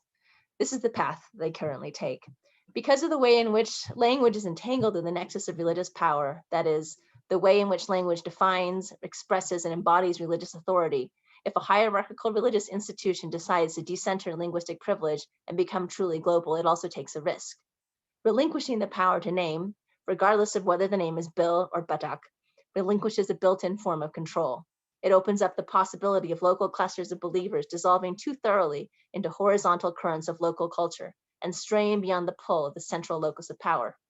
True globalization, which I have not yet observed in any Christian organization, is a true leap of faith, an expression of confidence that all others outside one's own narrow cell of culture and language are just as capable of anyone else at being God's true child, with opinions and priorities that are just as valuable as one's own.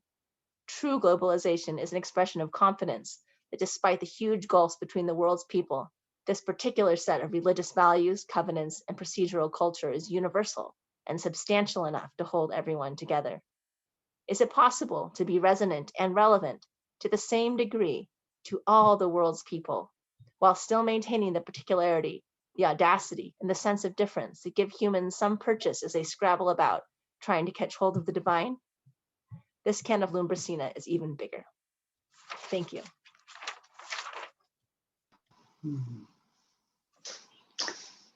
Thank you, Melissa. And as a reminder to our audience, if you have questions for our panelists, feel free to put them in the Q&A box at the bottom of your screen.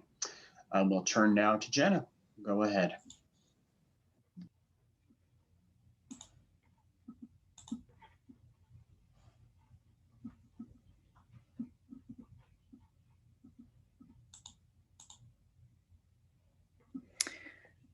Hello, everyone, and let me express how grateful I am to be part of this today. I've been looking forward to this for a long time, and it's an honor to be part of this group of scholars that I admire so much. So I'm going to be talking about shibboleths and identity boundary maintenance, essentially, within Mormonism. You can find me on Twitter at Jana Riess, and I will be talking about Twitter just a little bit at the very end. So where we're going to look at some, one in particular, shibboleth story, and what the word means, how that relates to the 2018 change in nomenclature in the Church of Jesus Christ of Latter-day Saints, and then evaluating for media and for people who are outside the church, how effective has this policy been, and then also evaluating what it has been for people inside the church, particularly those of us who write about the church. So that is where we are, what we're going to cover. A lot of slides, so we will be flying through. All right, so this is shibboleth, and it essentially means an ear of corn. So it's not the word itself that is exciting and interesting and what I want to talk about, but rather this consonant in particular that you see here on the right.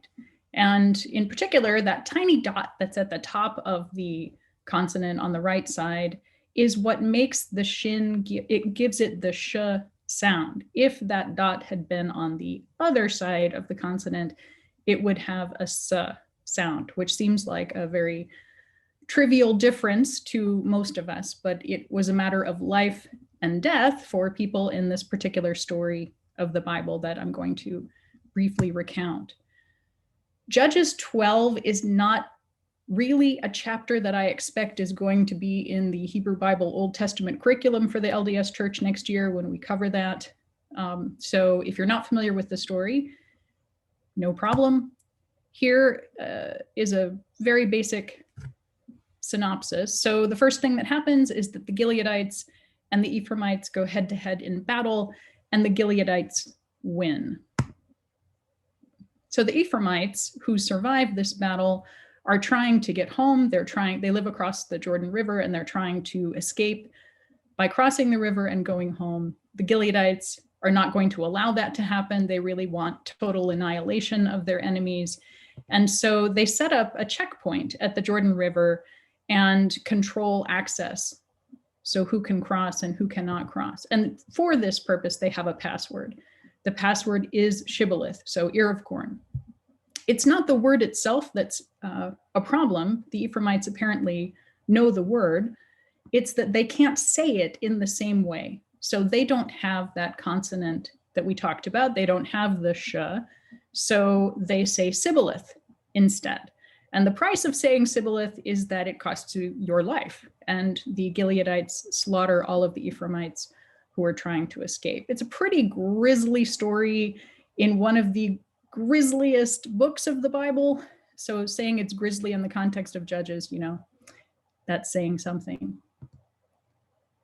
So what does Shibboleth mean in terms of the English language? Here is the secondary definition, and look particularly at definition B, which is, it is a custom or usage regarded as distinguishing one group from others. So the language that we use, the pronunciation that we use, earlier, you know, Hebrew Bible, Old Testament, that is also an example of a shibboleth. So that's an interesting thing for scholars. The word has come to mean divisions that are reified between peoples, or even, as David pointed out earlier, within the same group of people. And this is a visual representation of that I particularly like. So this was an exhibit in the Tate Modern Gallery about 13, 14 years ago, where the artist had installed a 584-foot long crack down this massive gallery inside the Tate Museum. And it symbolizes this division. So she called it shibboleth. And she said about it that it represented a lot of her personal experience as an immigrant from Colombia to England, and her family's experience of racial hatred, essentially, of segregation, and what it was like for her and for them to be in a culture that didn't necessarily want them there. All right, so what does all of this have to do with Mormonism in the last 3 years? I was pretty surprised in 2018 when this news came down. I found out about it from another journalist who called me and said, "How do you feel about this?" And I said, "How do I feel about what?" And was very surprised that this had happened. And I will tell you why in just a moment. But here is the headline of the Church News saying that Mormon is out, and Mormon here is in quotation marks, kind of already beginning that distancing process between ourselves and the word. Matt has already quoted from this. This was President Nelson's General Conference talk in October of that year, in which he expanded upon the themes that he had already announced in August. And in particular, I'd like to call your attention to that last line: if we allow nicknames to be used or adopted, or adopt or even sponsor those nicknames ourselves, he is offended. So what does he mean there? Adopt or even sponsor those nicknames ourselves. So I think what he's referring to is the very recent history within the LDS Church of promoting the word Mormon. And in journalism, we had been on the receiving end of the church promoting this word to us for nearly a decade. So in 2010, if we could just do a little walkthrough timeline, this is when the church unveils the new Mormon.org website. And Mormon.org was designed to be the portal from which non-Mormons would access the church. And so this would have our basic beliefs and, you know, who am I? Where am I going? Basic questions of religion, whereas LDS or .org would be for members, and it would have access to curriculum. It would give you access to your ward directory if you wanted that. And so essentially there are two interfaces. In 2011, the church had this very famous and popular I'm a Mormon campaign. Here you see the ads that the church took out in Times Square in New York City.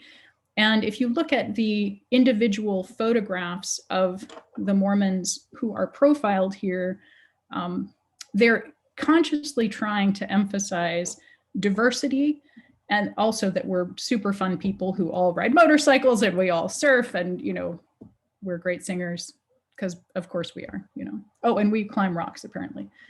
So this is I would say, pinging off what Melissa was saying, an example of the horizontal access that the church is trying to emphasize through the I'm a Mormon campaign. And the I'm a Mormon campaign was very successful. And in 2011 and in 2012, it begins to expand to other parts of the world as well. 2014 is when journalists were courted to watch and to write about Meet the Mormons.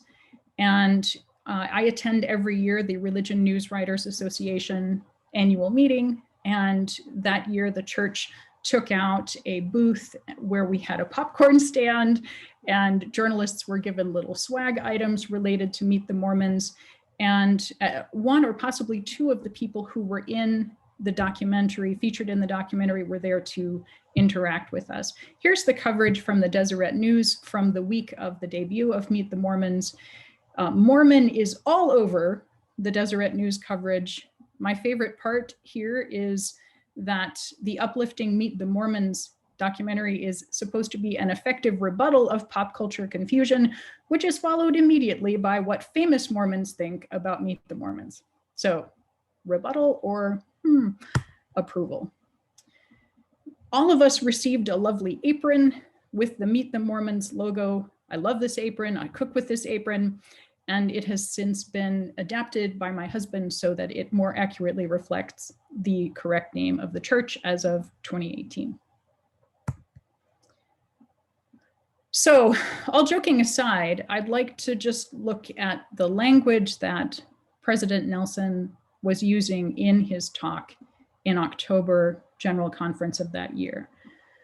This is very strong language to say that the Lord is offended by the use of the word Mormon, which, as you've just seen, is the word that the church itself had been vigorously promoting in the previous decade.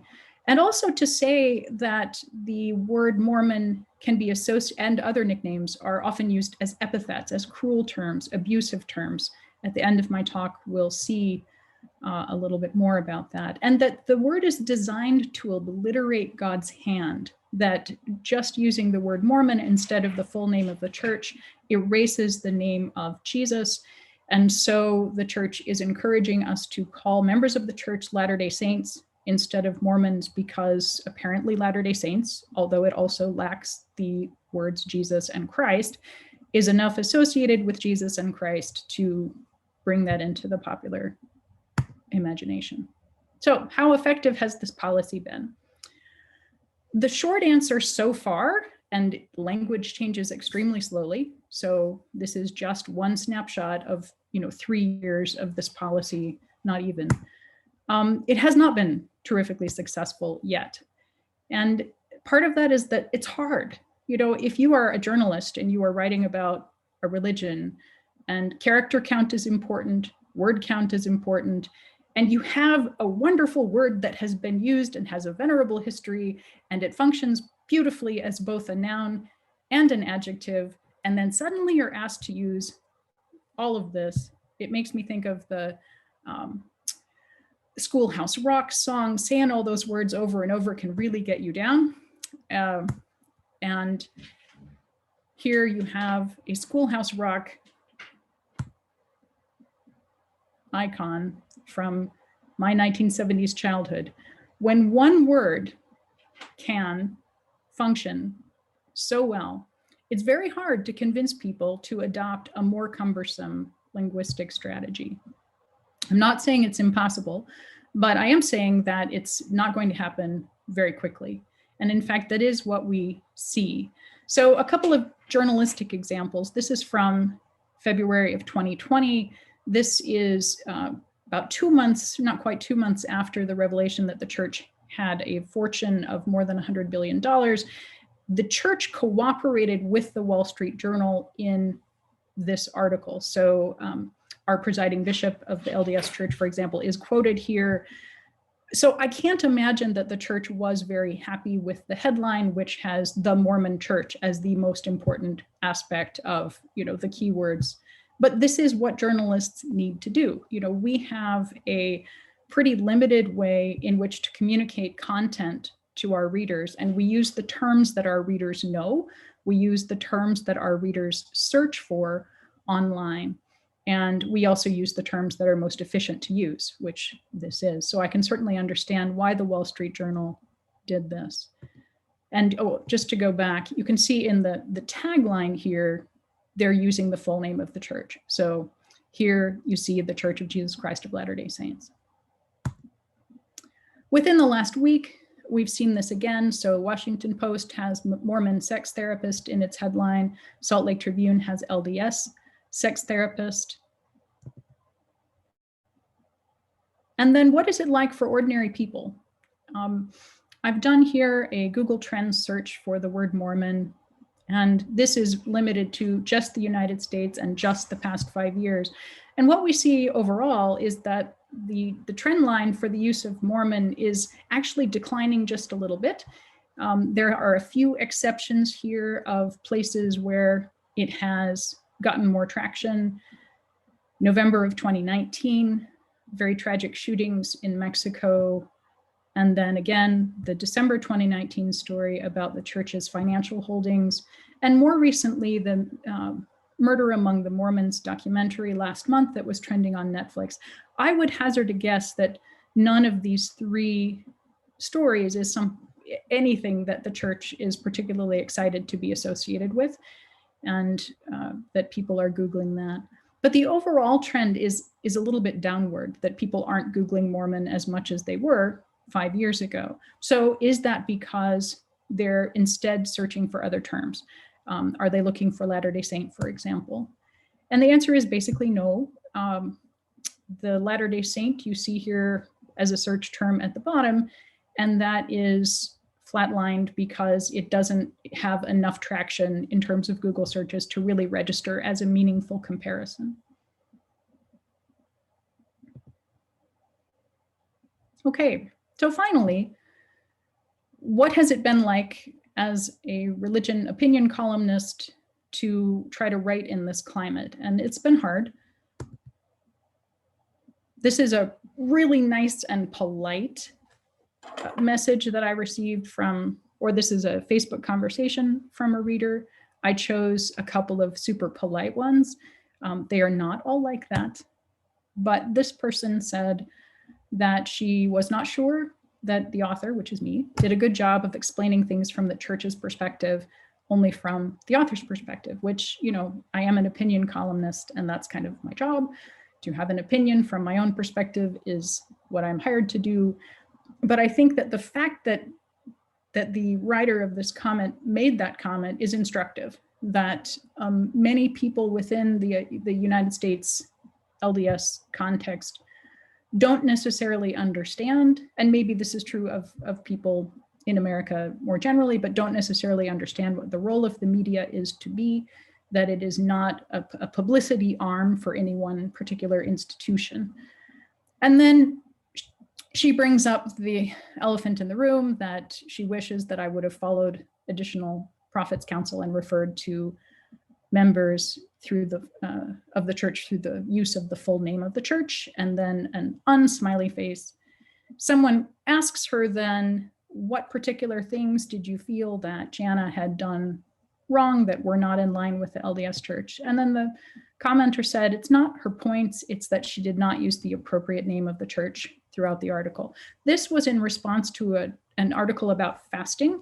And I would say that of the things that I tend to write, which often are more political or sociological, this was quite devotional. So it's really interesting that she's making this observation about that particular post. But the sticking point is she did not use the appropriate name of the church throughout the article.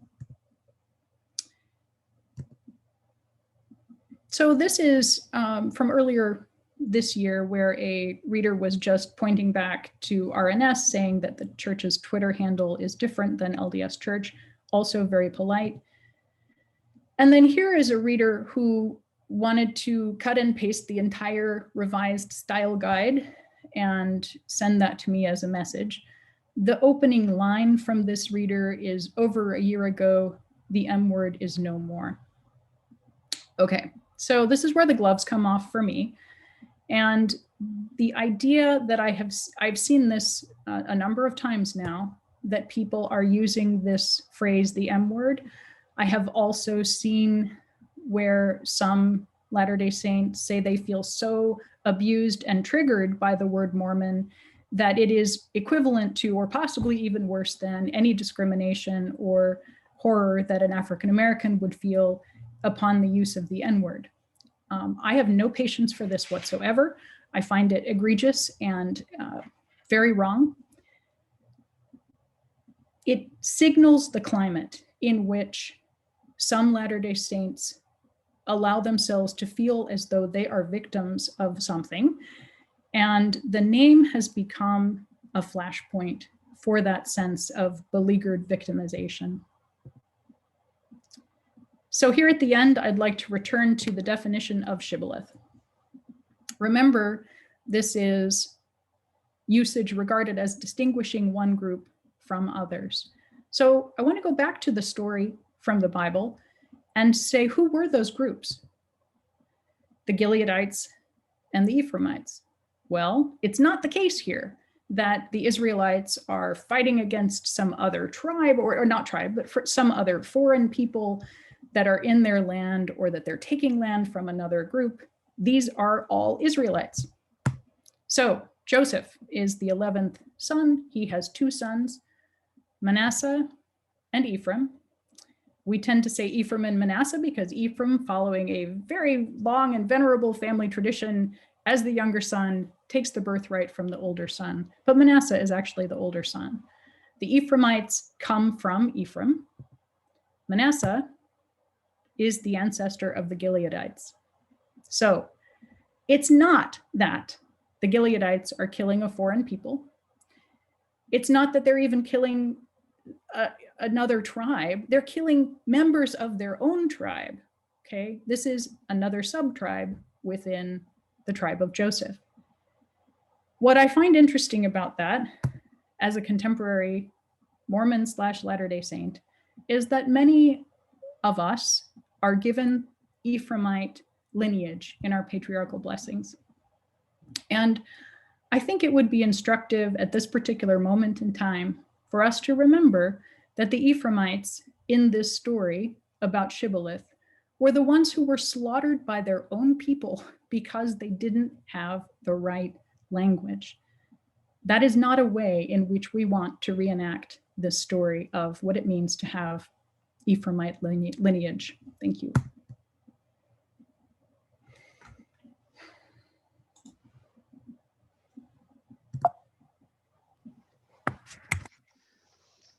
Thank you to both of you. Jana, can you stop sharing your screen? Great. All right, so if you have questions for our discussion with our two panelists, please put them in the Q&A box at the bottom of your screen. And we do have a couple of questions already, so I will direct the first to Melissa. Melissa, we have a question that references Italian here. I don't know if you speak Italian, but even if you don't, I think this will be fine. This questioner points out that in Italian, in the church's literature, Joseph Smith was first translated as Giuseppe, right, which is the Italian equivalent for Joseph, but it has since been changed back to the English, that is Joseph. So Joseph Smith is referred to as Joseph Smith, not Giuseppe in Italian church productions. Our questioner asks what cultural pressures might have influenced things like this in other languages, and do you think the effect has been overall positive for the message of the church? So I suppose, right, we're asking about the use of English, right, in church materials in other languages and where that has come from. So go ahead. Thanks so much for sharing that example. And I think that is another kind of data point for I think the sub hypothesis which I set out in my paper, which is that you know, that kind of change from how you actually say Joseph in Italian to English Joseph coming into Italian shows the kind of point of view or the perspective of the people who are making those choices in the church headquarters, like I don't know if the translation division or what, probably the people who are in charge of them as well. it just shows, I guess, a kind of like what I said, this idea that English is kind of like the first degree of accuracy, and other languages provide a second degree. I mean, you know, from the other perspective, you think changing Joseph to Giuseppe, which so there's an actual name for Joseph in Italian, that would seem to be like the primary, you know, authentic Joseph in that context, right? And so I think there's just this kind of the center of gravity right now is still very Anglophone. And there's actually a follow-up, I think, that might be related to that, which is not simply about language and the use of language, but also about concepts. So we have a questioner who asked, you know, and I think this is referencing when you were sharing a lot of the different names for Christian churches in China.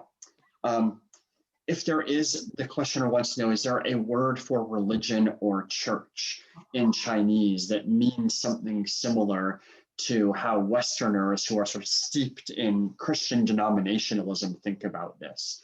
That is, the questioner says, is the LDS Church considered something like Confucianism in China? Is Confucianism considered a church in the same way that we imagine Roman Catholicism or Mormonism in the West? That's a great question. So in Confucianism would be called a to the extent that it's called a teaching or a philosophical or religious tradition, it's called jiao, which is teaching. And the nickname for the church in Chinese is Mormon jiao, which is the Mormon teaching. And I guess it would be kind of similar to the ism.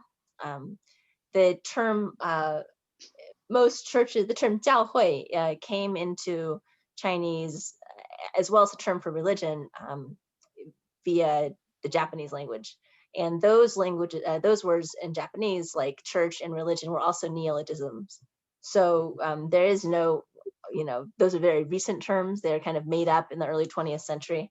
And for that reason, you know, churches, Chinese has a very strong kind of contractive tendency.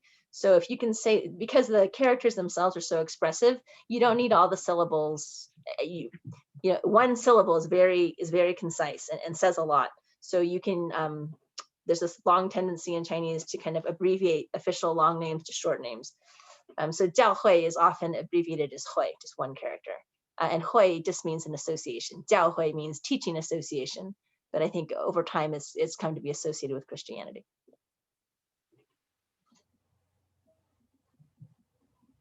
So that's to say that it was a very, that's an astute question, and no, those terms are not really long-standing.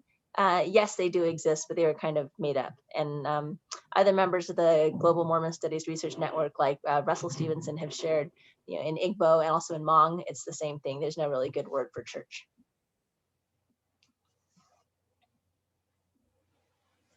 Did we lose Matt? Did we Jenna? lose Matt? Well, that's what I was just wondering. Matt, if you're out there, please come back. So let's just take the next question, I guess, until Matt returns. Can you see the, oh, there's a Q&A. There is a Q&A from Spencer. Yeah. Do you have any thoughts about how the idea of Mormon as epithet, which has some historical truth to it, stands in tension with the positive way that the name Mormon is used in the Book of Mormon itself? It seems to me that the most immediate origins of the word are often overlooked in this conversation. That's a terrific question. And, you know, for members of the church who are familiar with the Book of Mormon and the person of Mormon, who was the editor at the end of the line, and really the tragedy, terrible tragedy. Oh, Matt just texted to say his power just went out, and could we continue to handle this for a few minutes? And I'm just going to text him back to say we've got it covered and we're okay. But yes, Spencer, in answer to your question, that's an excellent point. I think that the outside world, you know, knows so little about us at all, and they are not necessarily going to know the ins and outs of Mormon being a character from the Book of Mormon. Oh, Matt, it's good to see you. Hi. Good. Sorry, my power just went out to everybody, but I am back. No problem. I hope it wasn't an act of God that, you know, something we said. So I was just talking about Spencer's question about Mormon as epithet. You make a really good point here that there are times in LDS history when this has been an epithet. And you could even see that the church's very recent attempt to promote the word Mormon as an attempt to redeem that history and to try to redeem the use of the word for something positive. That certainly was President Hinckley's approach, that Mormon meant more good, and try to do something positive with the word. It would be terrific if there were a way that people within the community could educate people outside the community about who Mormon was and to redeem that part of the story, because that's a very much part of our identity. It also speaks to, I mean, the tragedy of Mormon speaks to some of what I was talking about earlier, of what happens when you have this proximate other question that David had referred to with Jonathan Z. Smith, that the people who are most like you are the people that are actually the most dangerous, and that societies can implode from within if people within are suspicious of one another. Mm-hmm. Jana, to follow up on that, I wonder if you could talk a bit about, from your perspective as a journalist, about the coverage of the Church of Jesus Christ of Latter-day Saints alongside the coverage of other new religious movements that suffer similar misunderstandings, right, and how names are used in order to demean those churches, right? And historically, I mentioned a few in the introduction, that being like the Shakers or the Quakers, both of whom eventually embraced the term, right? But I think there are contemporary groups, like I'm thinking of the Moonies, for instance, right? The Unification Church. Yeah. So I would not say that it's unfair. The coverage that the LDS Church has received for the most part is clueless, but religion coverage in general of, news reporters who cover religion, financial reporters who suddenly find a religion story as part of their beat, politics reporters, it's often clueless, okay? Unless you have trained religion reporters who do this 24/7, like, someone at the New York Times, great religion reporter at the Chicago Tribune, at Religion News Service. We are all trained in this, and we cover all religions from the Amish to the Zoroastrians. You're going to find that there are errors. What I see happening, though, within the Mormon community is that the fact that errors happen sometimes is regarded as a very personal attack on the religion, or if a religion, for example, let's look at Thomas S. Monson's obituary in the New York Times. This was very controversial. Many Latter-day Saints pushed back. They thought that the coverage was not fair and not pointing out the many wonderful things that Thomas S. Monson had done, and instead had focused on some of the controversies that the church had dealt with during his tenure as president. That is a typical obituary, okay? That, if you read other obituaries of other religious leaders, that's how it's done. And so there's nothing happening here that is in any way singling out Latter-day Saints for censure. And that's the piece that I think that many people just don't see. They just don't understand that. And we have in the chat a question that brings up something similar, which is the coverage of the fundamentalist Church of Jesus Christ of Latter-day Saints, especially around 2008 through 2011, right, with Warren Jeffs and all of that. Do we think that that coverage and the prominence of the FLDS Church has contributed to the LDS Church being more wary of the word Mormon? Yes. Yes, I think there's no question. The timing of the I'm a Mormon campaign, right in that 2010 to 2012 place in history, is certainly not a coincidence. Mm-hmm.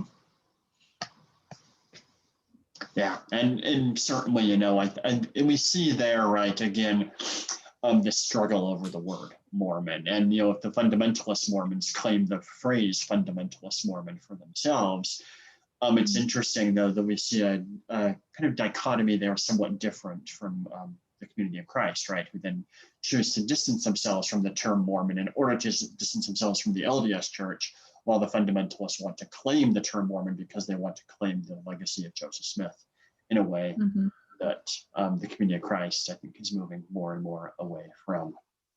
And it's harder also because the fundamentalist communities are embedded in Utah. You know, they are located, they could be your next door neighbors as they are in Big Love, you know, but they are living right there. And that often will make those distinctions, those finer distinctions, impossible for outsiders to understand.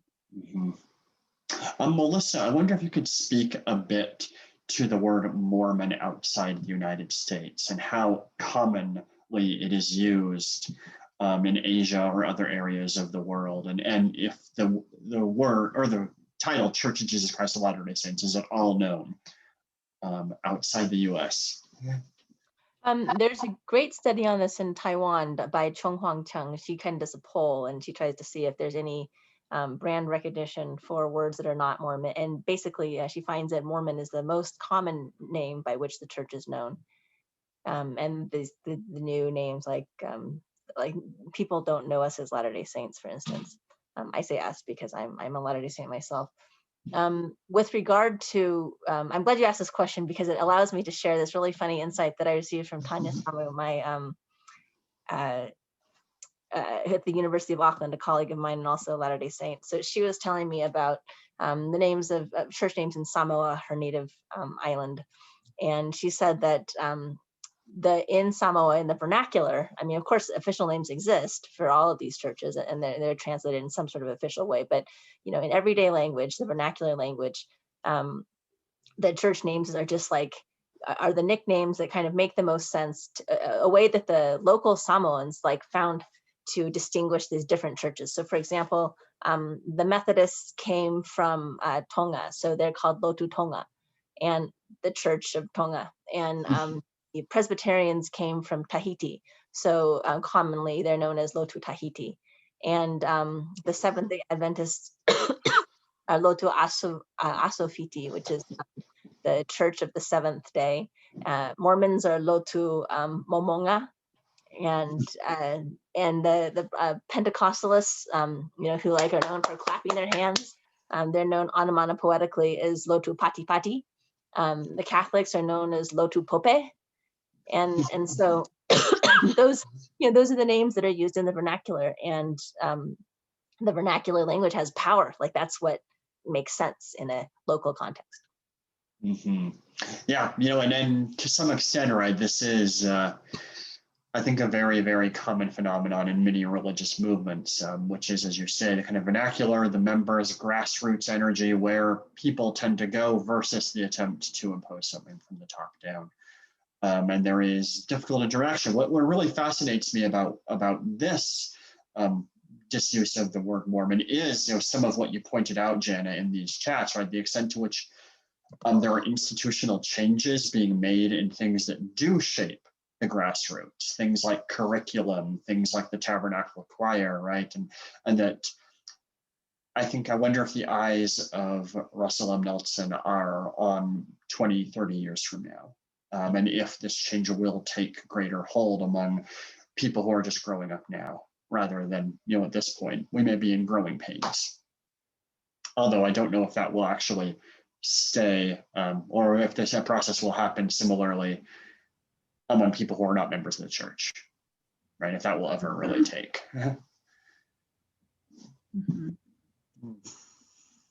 Okay, any last thoughts from either of you? No, I'm just amazed at how Jana speaks like so. She says so much without having to speak quickly. How do you do that, Jana? That's amazing. We have a final question, just on the name of scholarly organizations. And it is my impression that organizations like MHA, the program that I run, the Mormon Studies program at Claremont Graduate University, will retain the name Mormon, in part because, as this conference is illustrated, we study a variety of traditions that descend from Joseph Smith, not simply the LDS Church. So we are retaining Mormon studies for that purpose. Jana, I know you're involved in a couple of these associations as well. Do you have any thoughts on that? Right. So the person who asked the question, Gordon Shepard, is a former president of the Mormon Social Science Association. I am the incoming president of the Mormon Social Science Association. We're not changing our name. And we also are inaugurating the Journal of the Journal of the Mormon Social Science Association. So I think we will see this happen in academia, that the word Mormon will continue to be used. I've seen this in a number of books that have been published within the time of the ability to make changes, academic books. But for people who want to write for an Orthodox devotional Latter-day Saint audience, there is really no choice but to adopt this language. And if you want to have your book published by Deseret Book, for example, or Cedar Fort, there is no Mormon. Okay, well, thank you to the two of you. I'm going to move you back into the pews, as we might say, and bring up our final two presenters. Melissa, you are now a host yourself, so you will have to do that yourself.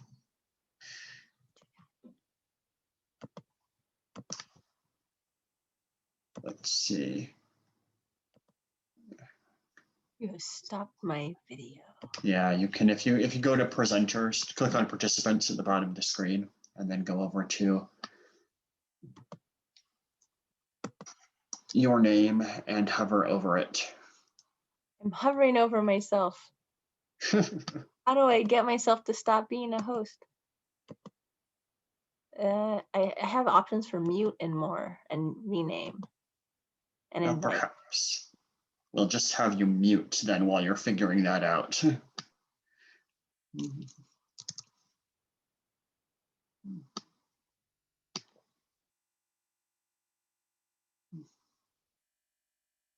All right, our final two panelists today are Spencer Greenhalgh and Kristine Haglund. Spencer is an assistant professor of information communications technology and associate graduate faculty in the College of Communication and Information at the University of Kentucky. His background is in education. He has degrees in French teaching and a PhD in educational psychology and technology from Michigan State University. Kristine Haglund is the past editor of Dialogue, a journal of Mormon thought, and an essayist at various prominent Mormon weblogs by Common Consent and Times and Seasons, and a noted historian and commentator on Mormonism. She is currently about to publish a short introduction to the intellectual legacy of the Mormon essayist Eugene England for the University of Illinois Press. She has degrees in German literature from Harvard and the University of Michigan, and she appreciates jokes about being turned into a bug, which for the cognoscenti among us, so we know, is a reference to Kafka. So Spencer, we will turn it over to you first, and I will see if I can help Melissa while you are talking. Go for it.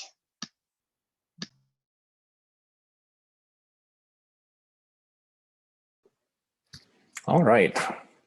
Hi, everyone. Really excited to be speaking to all of you today. The first thing that I'd like to do is to share a link to my slides, because I tend to have a lot of slides and I tend to go through them quickly. And so if you enter this link, if you're interested, you can enter this link and use the arrow keys to go through at your own pace if I went past something a little bit quickly, or if you want to cheat and go ahead, I won't know any better. So as Matt said, I'm more or less an educational researcher pretending to be a technology researcher, pretending to do Mormon studies. And so when what I'm talking about today is not only the name of the church, but also the domain name of the church, right? So what is the name associated with the website? I'm interested in how online presence, naming, and legitimacy connect with each other. And these connections aren't entirely new. The connection between these last two is well attested. So for example, Cragen and Nielsen argue in this excellent 2009 article that what is really at play in the debate over the use of the word Mormon is legitimacy, and that they're actually talking about that mid-2000s shift from the church kind of distancing itself from Mormon to surprisingly embracing it. And so they're making this argument that naming is intertwined with legitimacy. What I'd like to add is the observation that these legitimacy-driven shifts in naming are also connected in the context of the Church of Jesus Christ of Latter-day Saints to the way that it manages its online presence. For example, in October 1996, the church is concerned about its legitimacy as a Christian entity, and so it announces a new logo, which is now no longer a new logo. And this new logo puts the name of Jesus Christ front and center. And if you use the wonderful resource, the Wayback Machine on the Internet Archive, you can look and see that 1 month later, in November 1996, that logo features prominently on an under construction LDS.org, the church's big push into having an online presence. So a concern about legitimacy led to a shift in naming. That shift in naming occurred at the same time as a shift in online presence. A few years later, in 2001, we see a similar pattern. The Salt Lake Winter Olympics are fast approaching, so the church is still concerned about its Christian legitimacy. And so it really starts to distance itself from the term Mormon church. But as sort of a nod to the inevitable, it also purchases Mormon.org from a private but sympathetic individual and turns it into an official website. This website stays more or less the same until about 2009, and in 2010, as Jana mentioned, this website becomes a central piece of the church's I'm a Mormon campaign. And this is part of leaning into the word Mormon that's meant to suggest that the fundamentalist Mormons Americans are seeing on the news and on Big Love are not legitimately Mormons. So different concern about legitimacy, different emphasis on naming, different online presence. But I want to do more than suggest that online presence is just connected to naming and legitimacy. The changes happening in August 2018 illustrate particularly well that changes in the online sphere complicate concerns about naming and especially legitimacy. And we can actually get a sense of this if we read the last phrase from the church's official announcement in August 2018, which says, in the coming months, church websites and materials will be updated to reflect this direction. So there's a hint here that the church the church knows it needs to change its online presence, but they didn't work that out before making the big announcement. So they don't yet know how they're going to make those changes. They know it's going to be a complicated task. And if we look at how these changes actually play out, we'll further see how complicated things are. Some things are unsurprising. It's unsurprising that the church is going to move away from LDS.org because it no longer sees acronyms as boosting its legitimacy. It's also unsurprising that LDS.org eventually turned into churchofjesuschrist.org because Latter-day Saint leaders have been promoting the shortened name, the Church of Jesus Christ, since at least 2001. However, the socio-technical systems that make up the internet don't measure legitimacy of names in terms of theological or historical claims. They measure the legitimacy of names in terms of markets and ownership. A domain name is a piece of property that has one legitimate owner that maintains legitimate control over that name. And in August 2018, another church already owns churchofjesuschrist.org. They've actually owned it since 1999, though I'm going to take you to 2001, when the website identifies its owners as the Independence, Missouri-based Church of Jesus Christ in Zion, which, interestingly, has a habit of broadcasting its worship services online. And this brief suggestion suggests some of the other ways that questions of legitimacy are about to get complicated. Independence is famously a site of contested legitimacy within the Smith-Rigdon religious movement. And broadcasting worship services online 20 years ago suggests some familiarity with technical logics of legitimacy, as opposed to today when it's a lot easier to do. So both of these things are going to end up complicating the Christian legitimacy that Salt Lake is trying to establish on the internet. Let's return to the Church of Jesus Christ in Zion. And to do that, let's talk about its leader, a man named Roger Billings, who lived in Utah until the 1980s. And two things happen in the 1980s. First, he has a fairly public dispute with the Utah-based tech company Novell. And the second thing, he leaves the Church of Jesus Christ of Latter-day Saints, moves to independence, allegedly to lead a polygamous Mormon offshoot denomination. Billings has a few companies that he is running in Independence in Kansas City, including an online learning platform that is getting some extra traffic during the COVID-19 pandemic, unsurprisingly. But with that extra traffic comes some extra scrutiny, not only because of sexist and racist content that's included in these online lessons, but also because of allegations of abusive behavior within the Church of Jesus Christ in Zion, including allegations that church members are being forced into unpaid labor to support ventures such as this online learning platform. Billings responds to some of these critiques with suggestions that this is mostly a smear campaign originating from Salt Lake because of his departure from the church 35 years earlier. So he obviously doesn't have warm feelings toward the Latter-day Saint leadership, which is going to be important for what we're looking at in just a second. Because in August 2018, if we look at the official ownership records of churchofjesuschrist.org, so here we have the domain name up at the top, it is pretty clearly owned by the Church of Jesus Christ, very clearly owned by the Church of Jesus Christ in Zion. And in fact, it will be for quite some time. Billings's church has ownership of this domain through January 4th, 2020.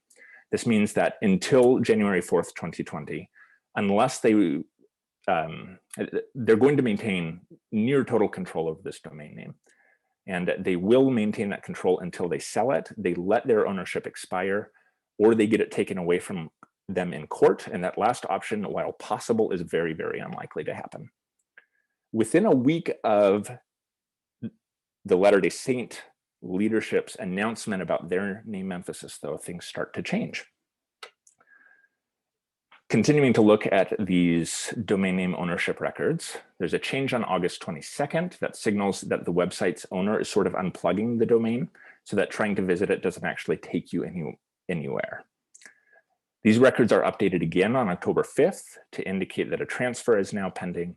And a few days later on October 11th, churchofjesuschrist.org is now the property of Intellectual Reserve, the entity owned by the Church of Jesus Christ of Latter-day Saints that manages its intellectual property. So over the past 2 months, some kind of transaction has taken place, and I have a few questions. Billings likely doesn't see the Latter-day Saint leadership as legitimate. He's in some ways a religious rival to them. He's also technically inclined, and he has clear and legitimate control over the name churchofjesuschrist.org. And this could all be a recipe for holding on to the name out of spite.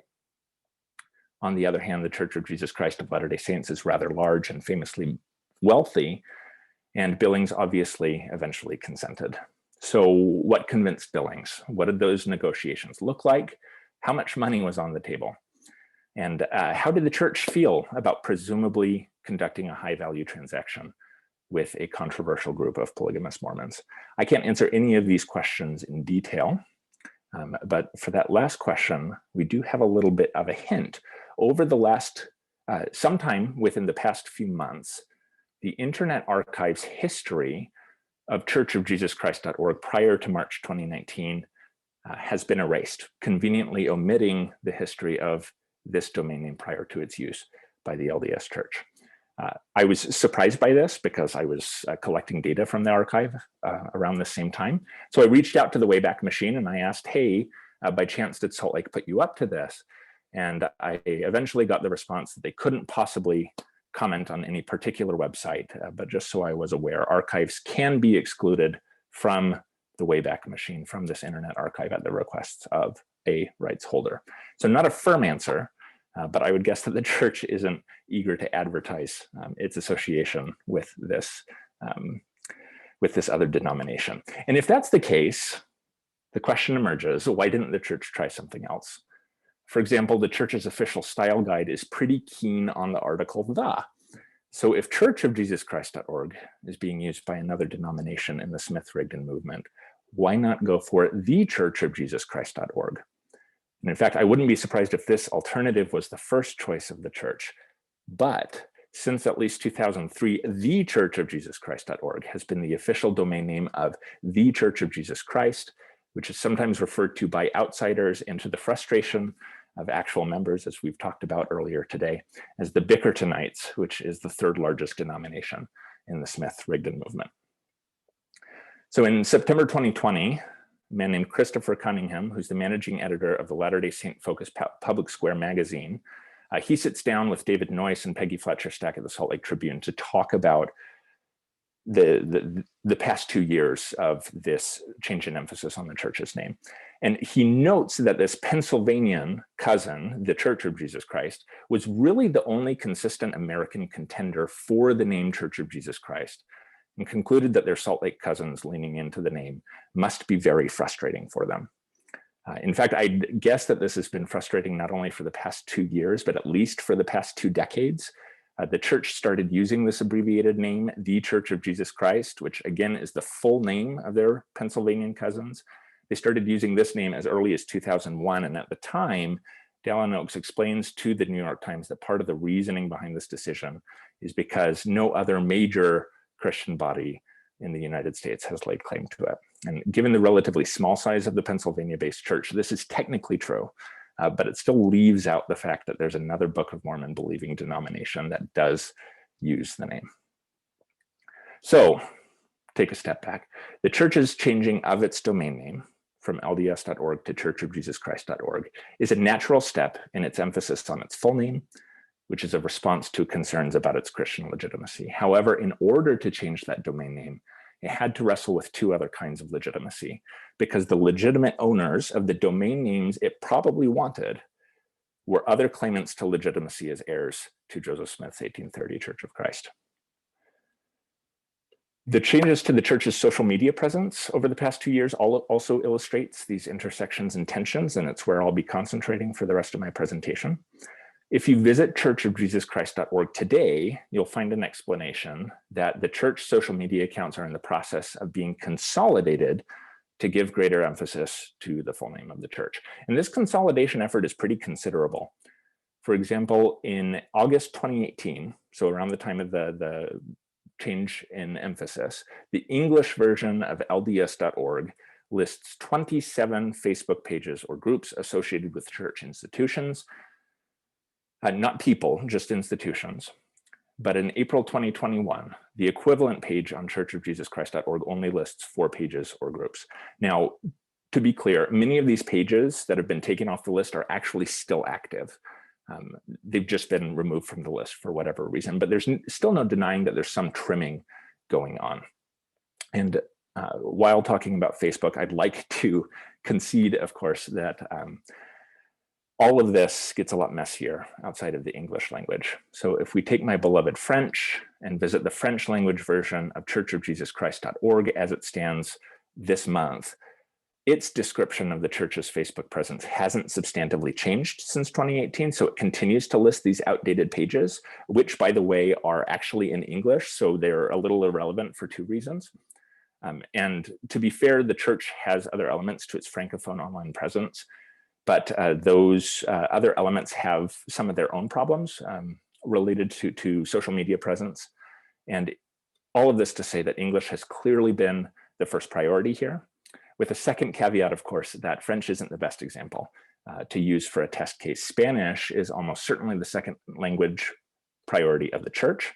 And we do know that the church is thinking about its Spanish language online presence. If we look at a September 2020 news release from the church newsroom, it explains that 18 previously distinct official Hispanophone websites are being consolidated, there's that word again, into one.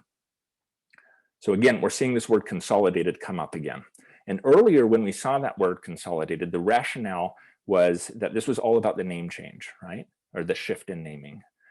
But the fact that country newsrooms are also being consolidated, which doesn't appear to have anything to do with the shift in naming, suggests to me that there are other concerns at play here. In fact, in that earlier news release, Apostle Ronald Rasband is quoted as saying that having a consolidated, there's the word again, channel aligns well with the First Presidency's desire to simplify the tools that we use. It helps us to better communicate with one voice. So it seems to me that the church is taking advantage of changes to its online presence it already has to make because of the name change, because of the shift in naming, to also rethink more broadly how it does the internet. And in some ways, this reminds me of a smaller web-specific version of the mid-20th century Latter-day Saint correlation movement, which was also intended to bring under centralized control a large number of organizations or presences that were now deemed to be unwieldy. And this parallel is especially interesting to me because of the way that the mid-20th century correlation movement was so intertwined itself with questions of legitimacy. What are legitimate practices within the church, and who are legitimate authorities to define those practices? And while I don't want to overstate the connection here, I do want to say that I can't think of many better contexts than the internet for the church to be wrestling with similar versions of these questions today. And I think that the changes to the church's social media presence reflect that at the same time that they are reflecting a shift in naming. With that in mind, I'd like to return to Twitter. Like Facebook, there's a reduction of the number of official church accounts on Twitter, but what's more interesting to me is the way that Twitter in particular strains at legitimacy in the way that the church wants to define it. Twitter famously has text constraints. There's a certain number of characters that you can use, and that presents a real problem for a church that is turning up its nose now at abbreviations and at acronyms. So in March 2019, the church stops using its @LDS Church account and starts using @Church Newsroom, which was previously owned by the church, still owned by the church, but it had previously been limited to news releases. But as Jana showed us in one of her screenshots, people keep using @LDS Church. Church Newsroom isn't very distinctive. And so in January 2020, there's actually a second change to ch_Jesus Christ, which is a bit more distinctive, but it's pretty clearly still an imperfect compromise between the church's concerns about legitimacy, the way that it defines it, and the clever brevity that lends legitimacy on Twitter. Plus, CH is also the official country code for Switzerland, which leads to some smart aleck responses like this one about the account referring to a neutral, fondue-loving Swiss Jesus. And smart aleck responses are perhaps not surprising when we are looking at Mormon Twitter. As I've written before, Mormon Twitter's approach to legitimacy is much more bottom-up than the official top-down administration of the church. The way that identities and practices are performed on Twitter as they relate to the church are different than what we would find in traditional church settings. And the last thing I'd like to talk about today connects specifically with that. In October 2008, a private individual creates the LDSConf Twitter hashtag for live tweeting the Latter-day Saint General Conference. Twitter hashtag is simply a way for a bunch of people tweeting about a same event to find each other's posts.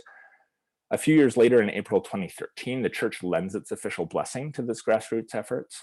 But of course, in October 2018, the church begins promoting hashtag General Conference instead because LDS is no longer acceptable. This gets some pushback, understandably. Part of this is framed in terms of that tension I was discussing earlier about Twitter legitimacy versus Latter-day Saint conceptions of legitimacy. But there's also a frustration, and this is a fairly recent tweet, there's also frustration that a grassroots bottom-up effort was seemingly co-opted and then replaced by an astroturf, right, which is slang for a fake grassroots effort coming from the top down instead of from the bottom up. And this, of course, brings us all back together to the way that names and legitimacy and online presence are all intertwined. Thank you very much, and I will go ahead and mute myself. Thank you, Spencer. That was a lot of information and delivered very well in a very short span of time. So we will turn now to Kristine, and then we'll take some questions. And as a reminder, if you'd like to ask questions, please put them in the Q&A box at the bottom of your screen.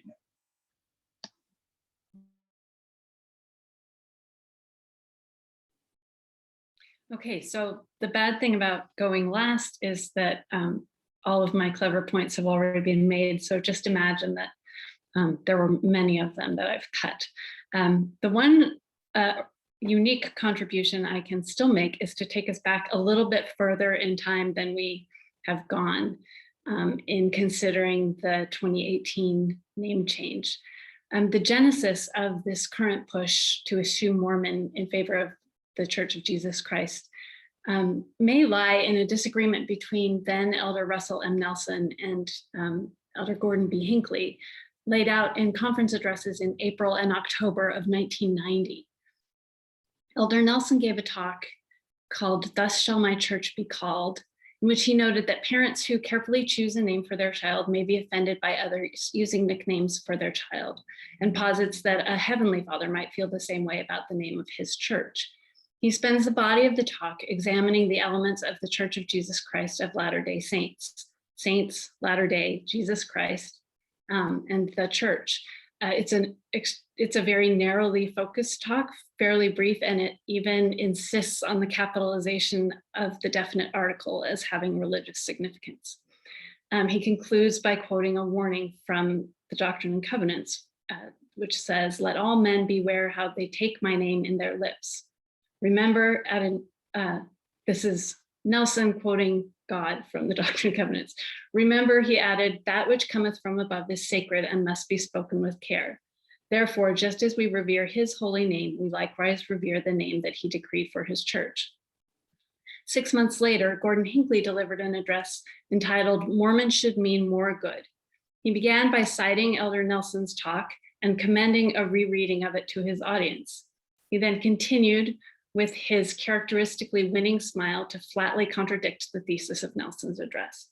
He said, quote, "I suppose that regardless of our efforts, we may never convert the world to general use of the full and correct name of the church. They will continue to call us the Mormons, the Mormon Church, and so forth. They could do worse. More than 50 years ago, when I was a missionary in England, I said to one of my associates, how can we get people, including our own members, to speak of the church by its proper name? He replied, you can't. The word Mormon is too deeply ingrained and too easy to say.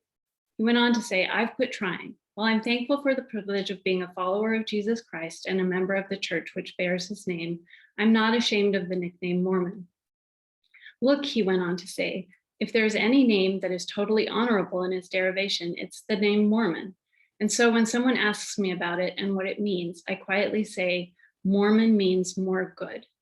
Now, the origin of that phrase is an 1843 thing in the Times and Seasons, which was attributed to Joseph Smith, although B.H. Roberts called it offensively pedantic and said that Joseph Smith couldn't have written it and must have been W.W. Phelps. It is offensively pedantic and just weird, so I'm not going to share it here. But anyway, it's a sort of etymological fantasia on the theme of more and goodness, and ends with the notion that Mormon is more good. I hadn't thought about Nelson's or Hinckley's sermons for decades. At the time that I heard them, and I was old enough to hear them and be, I was in college. I didn't really notice the rebuttal that Hinckley made of Nelson's talks, but in going back and reviewing, I am hard pressed to think of another such open and total disagreement between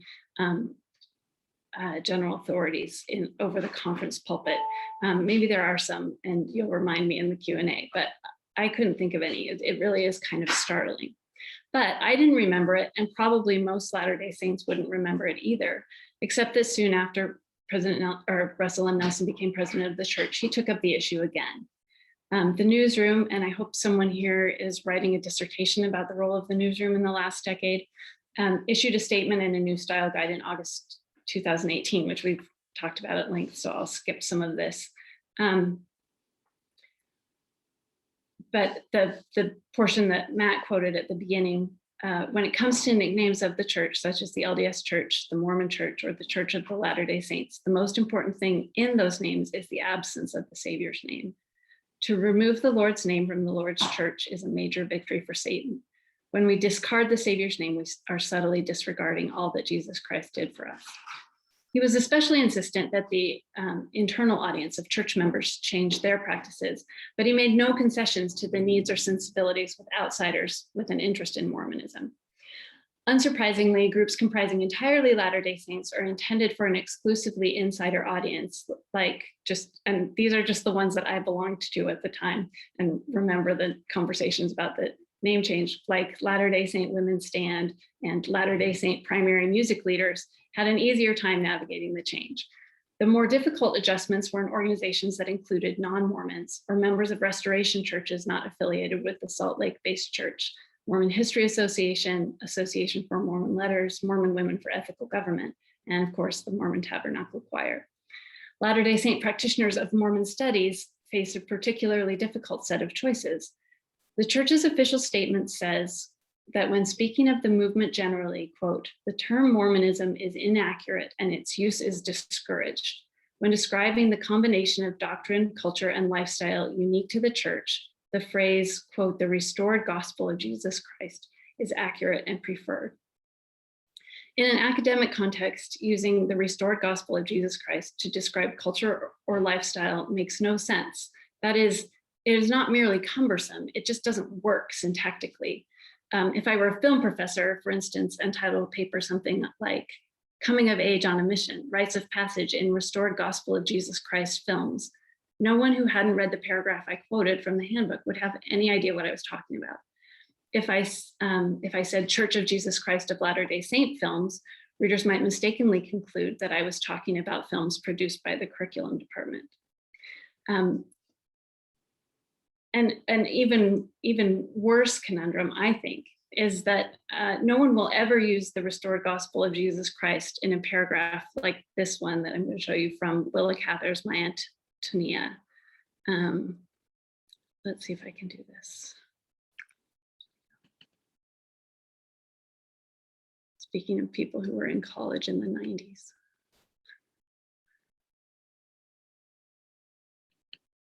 Here we go.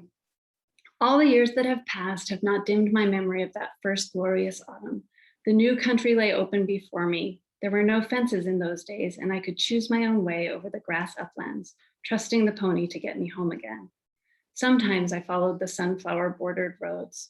Folks told me that the sunflowers were introduced into that country by the Mormons, that at the time of the persecution, when they left Missouri and struck out into the wilderness to find a place where they could worship God in their own way, the members of the first exploring party crossing the plains to Utah scattered sunflower seeds as they went. The next summer, when the long trains of wagons came through with all the women and children, they had a sunflower trail to follow. I believe that botanists do not confirm Fuchs's story, but insist that the sunflower was native to those plains. Nevertheless, that legend has stuck in my mind, and sunflower-bordered roads always seem to me the roads to freedom. Or this passage from Wallace Stegner's Mormon Country. I won't read all of it just for time. You can read faster than while I talk, but wherever you go in the Mormon country, you see the characteristic trees, long lines of them along ditches, along streets, as boundaries between fields and farms. These are the Mormon trees, Lombardy poplars. Wherever they went, the Mormons planted them. They grew boldly and fast without much tending, and they make the landscape of the long valleys of Mormon country something special and distinctive. Skip me to the end. They look heavenward, but their roots are in the earth. The Mormon looked toward heaven, but his heaven was a heaven on earth, and he would inherit bliss in the flesh. To me, it seems that these observers, respectful outsiders, capture something true and beautiful about the essence of our religion. And if we treat their work as somehow hostile because they've used the word Mormon, we will have lost a great deal.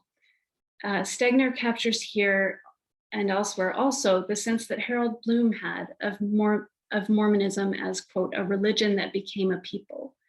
Mormonness is something inseparable, but still distinct from both the Church of Jesus Christ of Latter-day Saints and the restored gospel of Jesus Christ. This sense of Mormonness as an identity was, of course, most recently and most memorably on display in the I'm a Mormon advertising and public relations campaign that began in 2011. This was articulated for the presumably Latter-day Saint audience watching the October 2011 General Conference in this clip that was shown between sessions. It's short, I just want to show it to you and have you listen particularly to the last little bit. See if I can get it full screen.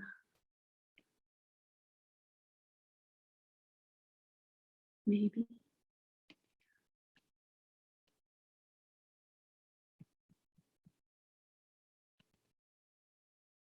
New York City is no stranger to new media, a fitting location as the church brought the I'm a Mormon campaign to Times Square this past June.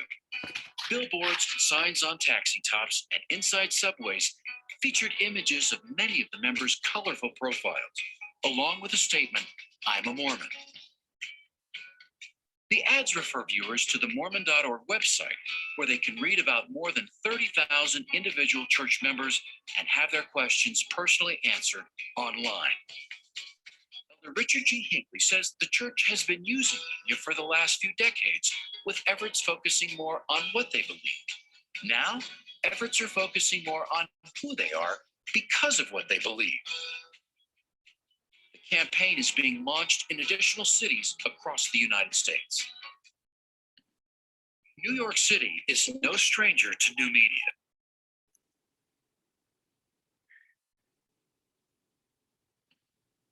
Okay, so that last bit, who they are because of what they believe, is really interesting. That it gets at this notion that Mormon is an identity and not just a set of beliefs.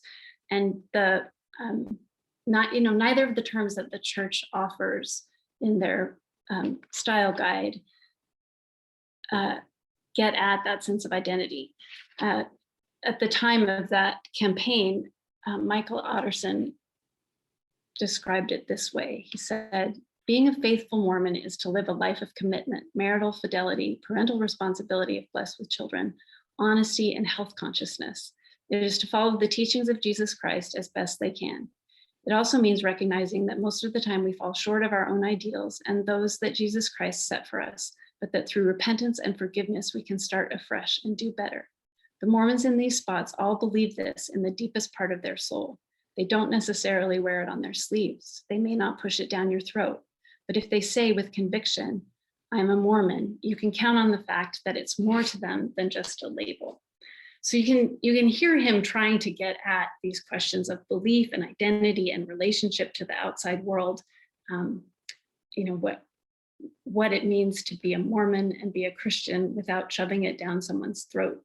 These are all complicated in the way that they are entangled in that paragraph from Brother Otterson are very interesting to me. We often dismiss disputes over language as mere semantics. Many journalists covering Nelson's re-emphasis of the church's full name after he became prophet described it as rebranding. But I would agree with President Nelson, at least so far as his assertion that it isn't rebranding and it is not cosmetic. As he said, it is not a whim and it is not inconsequential. Indeed, as Montaigne is often mistranslated, most of the occasions for the troubles of the world are grammatical. A lot is at stake in whether the push to jettison Mormon is ultimately successful or whether Gordon Hinckley was right that it can't be done. Those of us who work as editors can't help but be a little bit pleased for the rest of the world to see style guides as consequential documents and choosing the right adjective as an existential question. In thinking through these separations and what might be at stake, I want to turn to an address that Professor Fred Geddix gave at Southern Virginia University, in which he laid out the potential trajectories for the nearish future of the relationship of the Church of Jesus Christ of Latter-day Saints in the United States with its host culture. Borrowing from Armand Moss's theoretical framing of the church navigating between the predicaments of disrepute and respectability, he drew on statements by three apostles that showed varying kinds of engagement with pressing social issues to sketch out three possibilities he labeled fundamentalist, social conservative, and assimilationist. Geddix's definition of fundamentalist was careful and more like the definition that Protestants use that David and Matt were talking about earlier this morning. And in this category, he included a talk by Boyd K. Packer, which emphasized distinctive Latter-day Saint doctrines, warned of the dangers of encroachments from the world, and made no appeal to values that might be shared with outsiders. To illustrate this category of social conservatism, Geddes used an address by Dallin H. Oakes, which focused on interests that Latter-day Saints might share with other people of faith, the protection of religious free exercise, and the safeguarding of traditional values and norms, traditional in scare quotes. While directed outward to some degree, Oakes's rhetoric sets firm limits on its appeal, decrying the kind of relativist tolerance that does not privilege the particular religious ideals that are prioritized by Latter-day Saints, and drew its citations primarily from Catholic and conservative Protestant sources. Finally, Geddes turns to a post by Quentin Cook on the website Patheos to show what an assimilationist Latter-day Saint posture might look like. Cook's writing focused on the kind of understanding and appreciation that can characterize interfaith dialogue, rather than on an instrumental political alliance or even an effort to arrive at shared moral understandings. He mentions religious freedom and collaborating in projects based in shared value, but focuses primarily on building mutual respect and friendship. He concluded by saying, quote, "The future of Mormonism in the public sphere will, in part, be a shared one as we work with other like-minded faiths to follow the gospel of Jesus Christ in reaching out to our fellow citizens." I like Geddes' talk for lots of reasons. First, it complicates Mauss's definitional binary pendulum metaphor and offers a third way. Second, it situates all of these approaches as essentially faithful, congruent with church authorities' positions.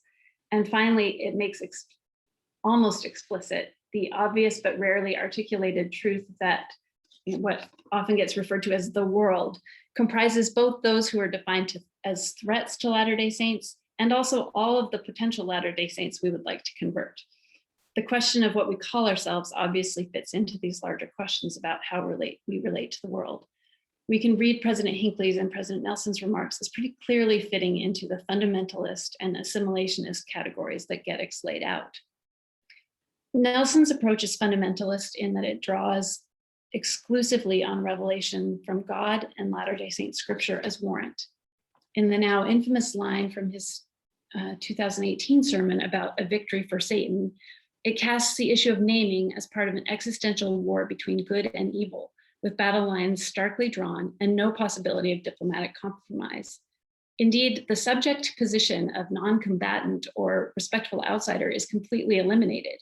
One must assent to Latter-day Saint claims of authentic Christianity and restoration, or simply not speak of the church or its members, at least not on President Nelson's term. President Hinckley's vision of the work the term Mormon should do is expansive and gestures towards assimilation. In his talk that I mentioned, Mormon should mean more good, he measures Mormonism against modernity. The first example he cites of how Mormon means more good is a study out of UCLA, noting that compared to other groups, the study found the Mormons had an average of 53% fewer fatal cancers, 48% fewer deaths from heart disease, and 53% fewer fatal illnesses of all kinds. He explicitly calls for a tolerant and open approach to the world. Mormon means more good, he says, when it also means, quote, more of tolerance and mutual respect and helpfulness. He quotes Joseph Smith, who said in 1843, "The saints can testify whether I'm willing to lay down my life for my brethren. If it has been demonstrated that I have been willing to die for a Mormon, I am bold to declare before heaven that I am just as ready to die in defending the rights of a Presbyterian, a Baptist, or a good man of any other denomination. For the same principle which would trample upon the rights of the Latter-day Saints would trample upon the rights of the Roman Catholics or of any other denomination who may be unpopular and too weak to defend themselves." Note the interesting use of both Mormon and Latter-day Saints in that single paragraph. Finally, Hinckley mentions an article in Fortune magazine that ranked Salt Lake City as the best city in the country in which to do business. He says, quote, "This is a great and singular compliment. Some feel it will help to attract many new people to the community. For us of the church who reside here, this presents a wonderful opportunity to demonstrate through our attitudes, through our integrity, through our industry and neighborliness, that we are the kind of people others appreciate." His idea of how Latter-day Saints should let their neighbors know they are Christian emphasizes following the example of Jesus. He concludes, "May God grant us the strength and the discipline so to conduct our lives as to follow more nearly the matchless example of the Redeemer, of whom it was said, he went about doing good.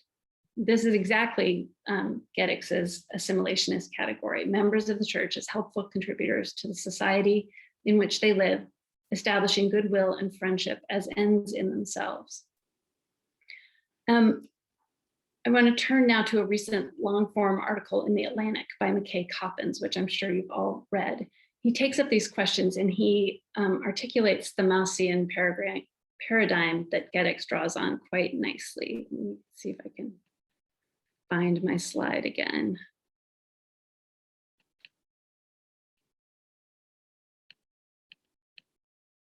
There it is. When I talk with my fellow Mormons about what our faith's 3rd century might look like, one common fear is that the church, desperate for allies, will end up following the religious right into endless culture war. That would indeed be grim. But just as worrisome to me, and perhaps more likely, is the prospect of a fully diluted Mormonism. Taken too far, the Latter-day Saint longing for mainstream approval could turn the church into just another mainline sect, drained of vitality, devoid of tension, not making any real demands of its members. It's not hard to imagine a Church of Jesus Christ of Latter-day Saints that is respectable in the way of the Rotary Club because it's bland and benign and easy to ignore. Kathleen Flake, a Mormon historian at the University of Virginia, told me many of the church's concessions to modernity have been healthy and necessary. But it's like a game of strip poker, she said. How far will you go? I think McKay is right to frame the dilemma in terms of respectability and disrepute, but I think he's mistaken in where he locates the poles. He seems to set up following the religious right into endless culture war as somehow the extreme form of maintaining Mormon distinctiveness. I think, on the contrary, that insisting on our Christianness over and above Mormonness could mean becoming a church among churches, a people declining, I would see it as declining, maybe just becoming a religion rather than the other way around.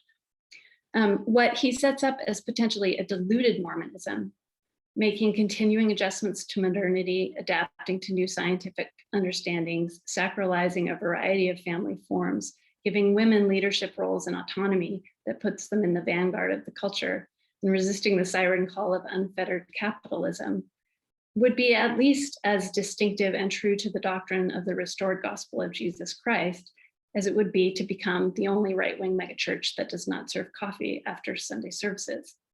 The dilemma for American Mormonism, at least, is not only how much to assimilate, but with which America. This has always been true. The long movement towards Mormon neo-orthodoxy in the 60s, 70s, and 80s really was in part a wrestle over whether to assimilate with mainstream Protestants or with denominations that were part of the evangelical movement. The lines of potential assimilation now seem mostly political rather than theological. And it seems to me that there is real existential danger for the American church in its members' political commitments becoming primary. A quick glance at Mormon Twitter suggests not only that some Latter-day Saints are eager to follow the religious right or the reflexively critical left into an endless culture war, but also that they are willing to regard their fellow saints whose politics are different as the enemy. As these battle lines are drawn, as Jana has pointed out so well this morning, the use of Mormon becomes a shibboleth. When I was talking with McKay about his article as he was writing it, he said one of the hardest things was knowing that there would be many Latter-day Saints who would dismiss it and attack him without reading it, simply because he allowed himself and the church to be called Mormon.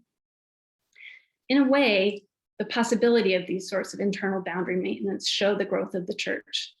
Very new religions don't have the luxury of setting up internal factions as they deal with existential threats from without. The fact that some Latter-day Saints are confident enough of the church's survival to countenance the loss of 15 or 20 or 30% of its members, whose politics are counter-majoritarian, says something about how established the tradition has become. It is also possible, of course, that the loss of quasi-ethnic Mormon identity, marked among other things by the usage of Mormon, is a necessity for becoming a truly global church. After all, much of what feels Mormon and precious to me is deeply rooted in an agrarian Western American past that is not at all resonant in Ghana or Japan and doesn't carry any doctrinal weight. The boundary between authentic cultural expression and mere nostalgia is fuzzy and porous. Certainly some leaders like Boyd Packer have strenuously advocated for jettisoning jettisoning the cultural trappings of Mormonism in order to carry the restored gospel of Jesus Christ to a wider audience for a very long time. As usual, key sources for understanding the history and future of the Latter-day Saints are found in the songs they teach their children. I want to end with an example that makes me hopeful about the possibility of expansion to the world and the preservation of Mormon identity. The song, I Am a Mormon Boy, was composed by Evan Stevens and first published in 1894. It remained in children's and youth songbooks until the mid-20th century. It was dropped from the 1978 compilation Sing With Me. However, it was republished in The Friend in 1986 with slightly modified words. Note the shift from the identity of the mountain saints in the second verse to a more universal. So it used to say, I'm proud to know that I was born among these mountains high. And now it says, I'm proud to know that I was born on earth in these last days. Also notice that in the early versions, the text is published with quotation marks around the term Mormon, and those disappear in 1986. The other, I think, notable fact of the changes is that in the first verse, the concern about looking genteel is replaced or sort of transmuted into a more general sort of nervousness about singing. And rough and ready is turned into brave and willing. All of these things tell us something significant and substantial about what Mormonness is and how it might persist as Mormonism becomes the Church of Jesus Christ of Latter-day Saints and moves around the globe. I want to end with a rendition of this song, which was played in the 1986 General Conference. And the singer is none other than Ezra Taft Benson. And I bet that none of you will have Ezra Taft Benson making you cry in a good way on your 2021 Big O cards, but this might. Enjoy. Kind friend.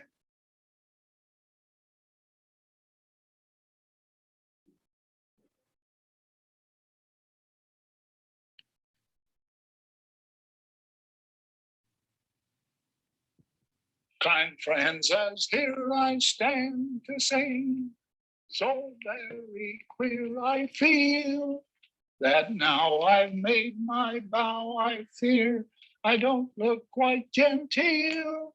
But never mind, for I'm a boy that's always full of joy. A rough and ready sort of chap, an honest Mormon boy. A Mormon boy, a Mormon boy, I am a Mormon boy. I might be envied by a king, for I am a Mormon boy. I love you.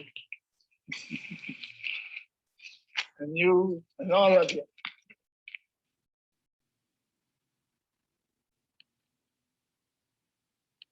Kind friends, as Thank you.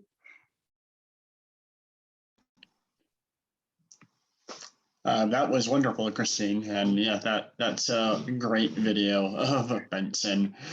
We do have a bit of time for questions, so let's dive into those.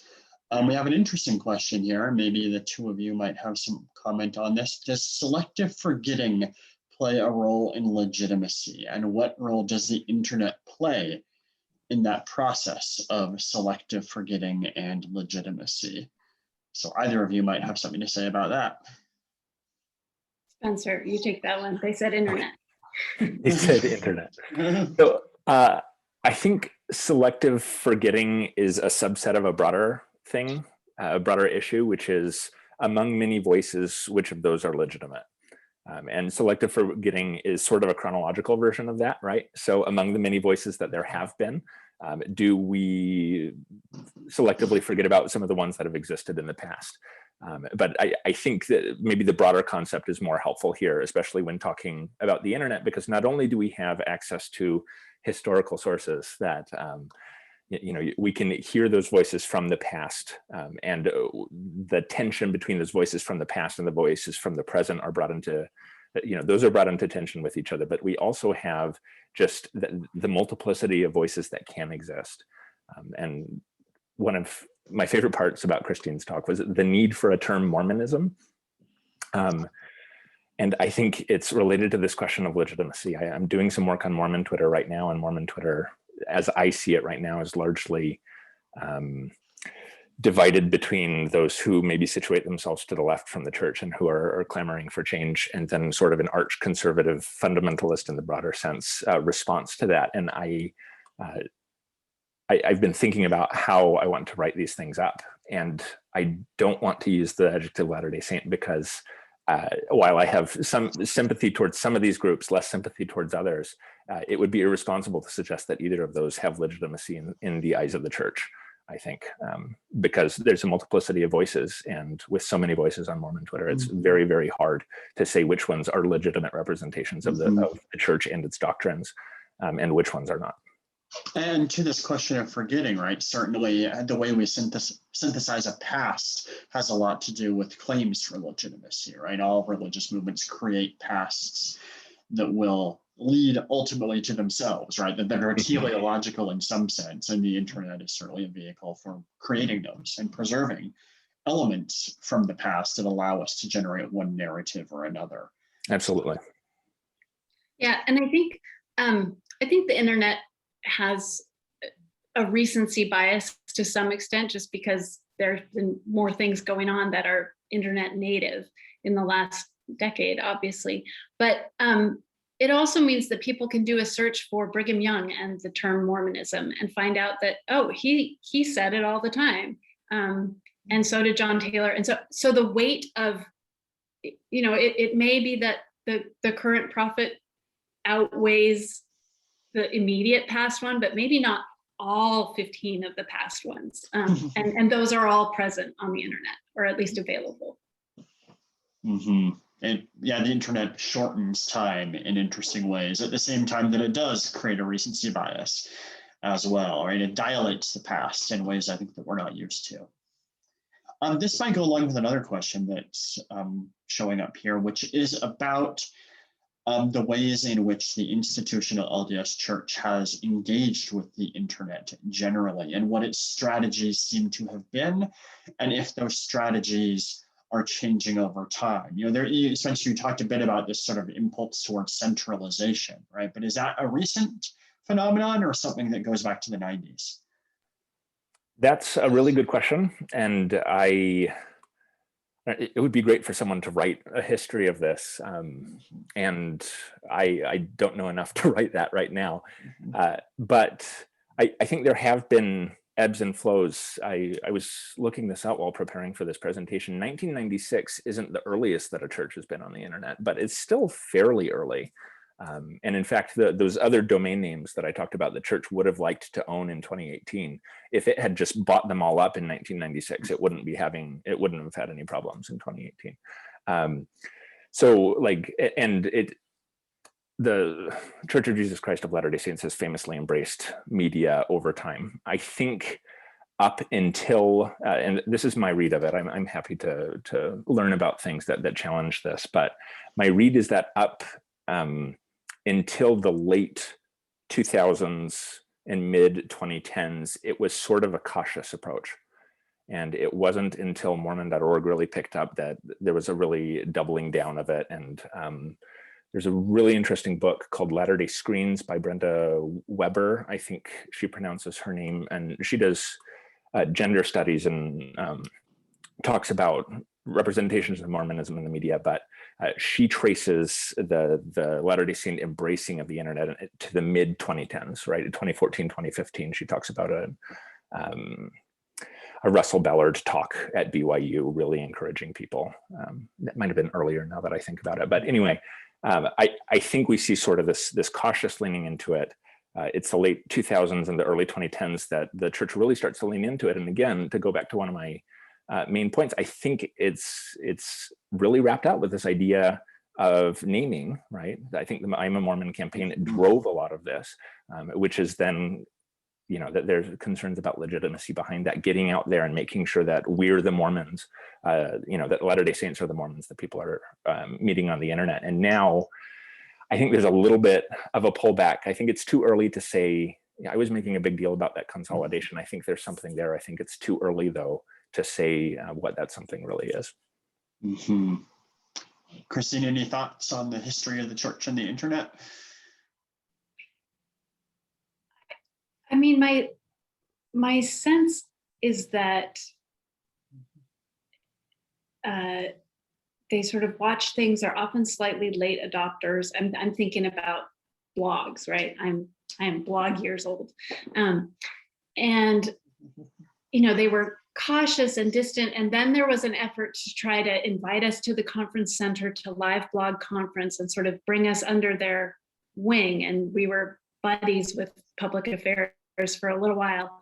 And then at some point, maybe, I don't know, 2015-ish, I think there was this sense that they had just lost control, that it was too big and that there was no way to correlate it, and they couldn't. So it's really interesting to me that, you know, that you're noticing this push to correlate. And I think it may be just sort of reducing and making official so that they can again say, all the other Mormons out there are not official. You know, there may be some authorization going on. Mm-hmm. Yeah, that equation of correlation, I think, with the treatment of the internet now is really interesting. And it speaks, I think, to broader issues of, you know, what does it mean to be religious in new spaces? What does it mean to be religious on the internet, as opposed to, you know, religious in a community or in a church service or something like that? And these are questions that nobody really knows the answer to yet. Right, but we're seeing, oh yeah, go ahead. If one person has a stab at it, I would recommend Heidi Campbell's new book. First, because it's really good. Second, also because Jana plays a role in one of the chapters, and it's a really, really fascinating look at someone who's been working with questions of religion and the internet for over a decade at this point, trying to wrestle with all of this. And the Mormon angle on this through Jana is a real treat to read as well. Mm-hmm, absolutely. And this does, I think, go back to this bigger issue, right, that you brought up of naming. And what does the name of the church mean in spaces where it cannot be controlled in the way it could in churches' official curriculum, for instance. Okay, well, thank you to both of you, and thank you to all the rest of our presenters. We are a bit over time now, so my apologies to that. There will be a recording of this conference available on mormonstudies.cgu.edu. It will be up a bit later this week.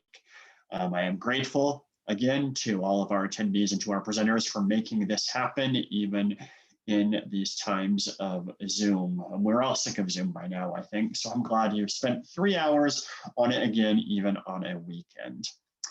So best wishes to all of you, and have a good Saturday.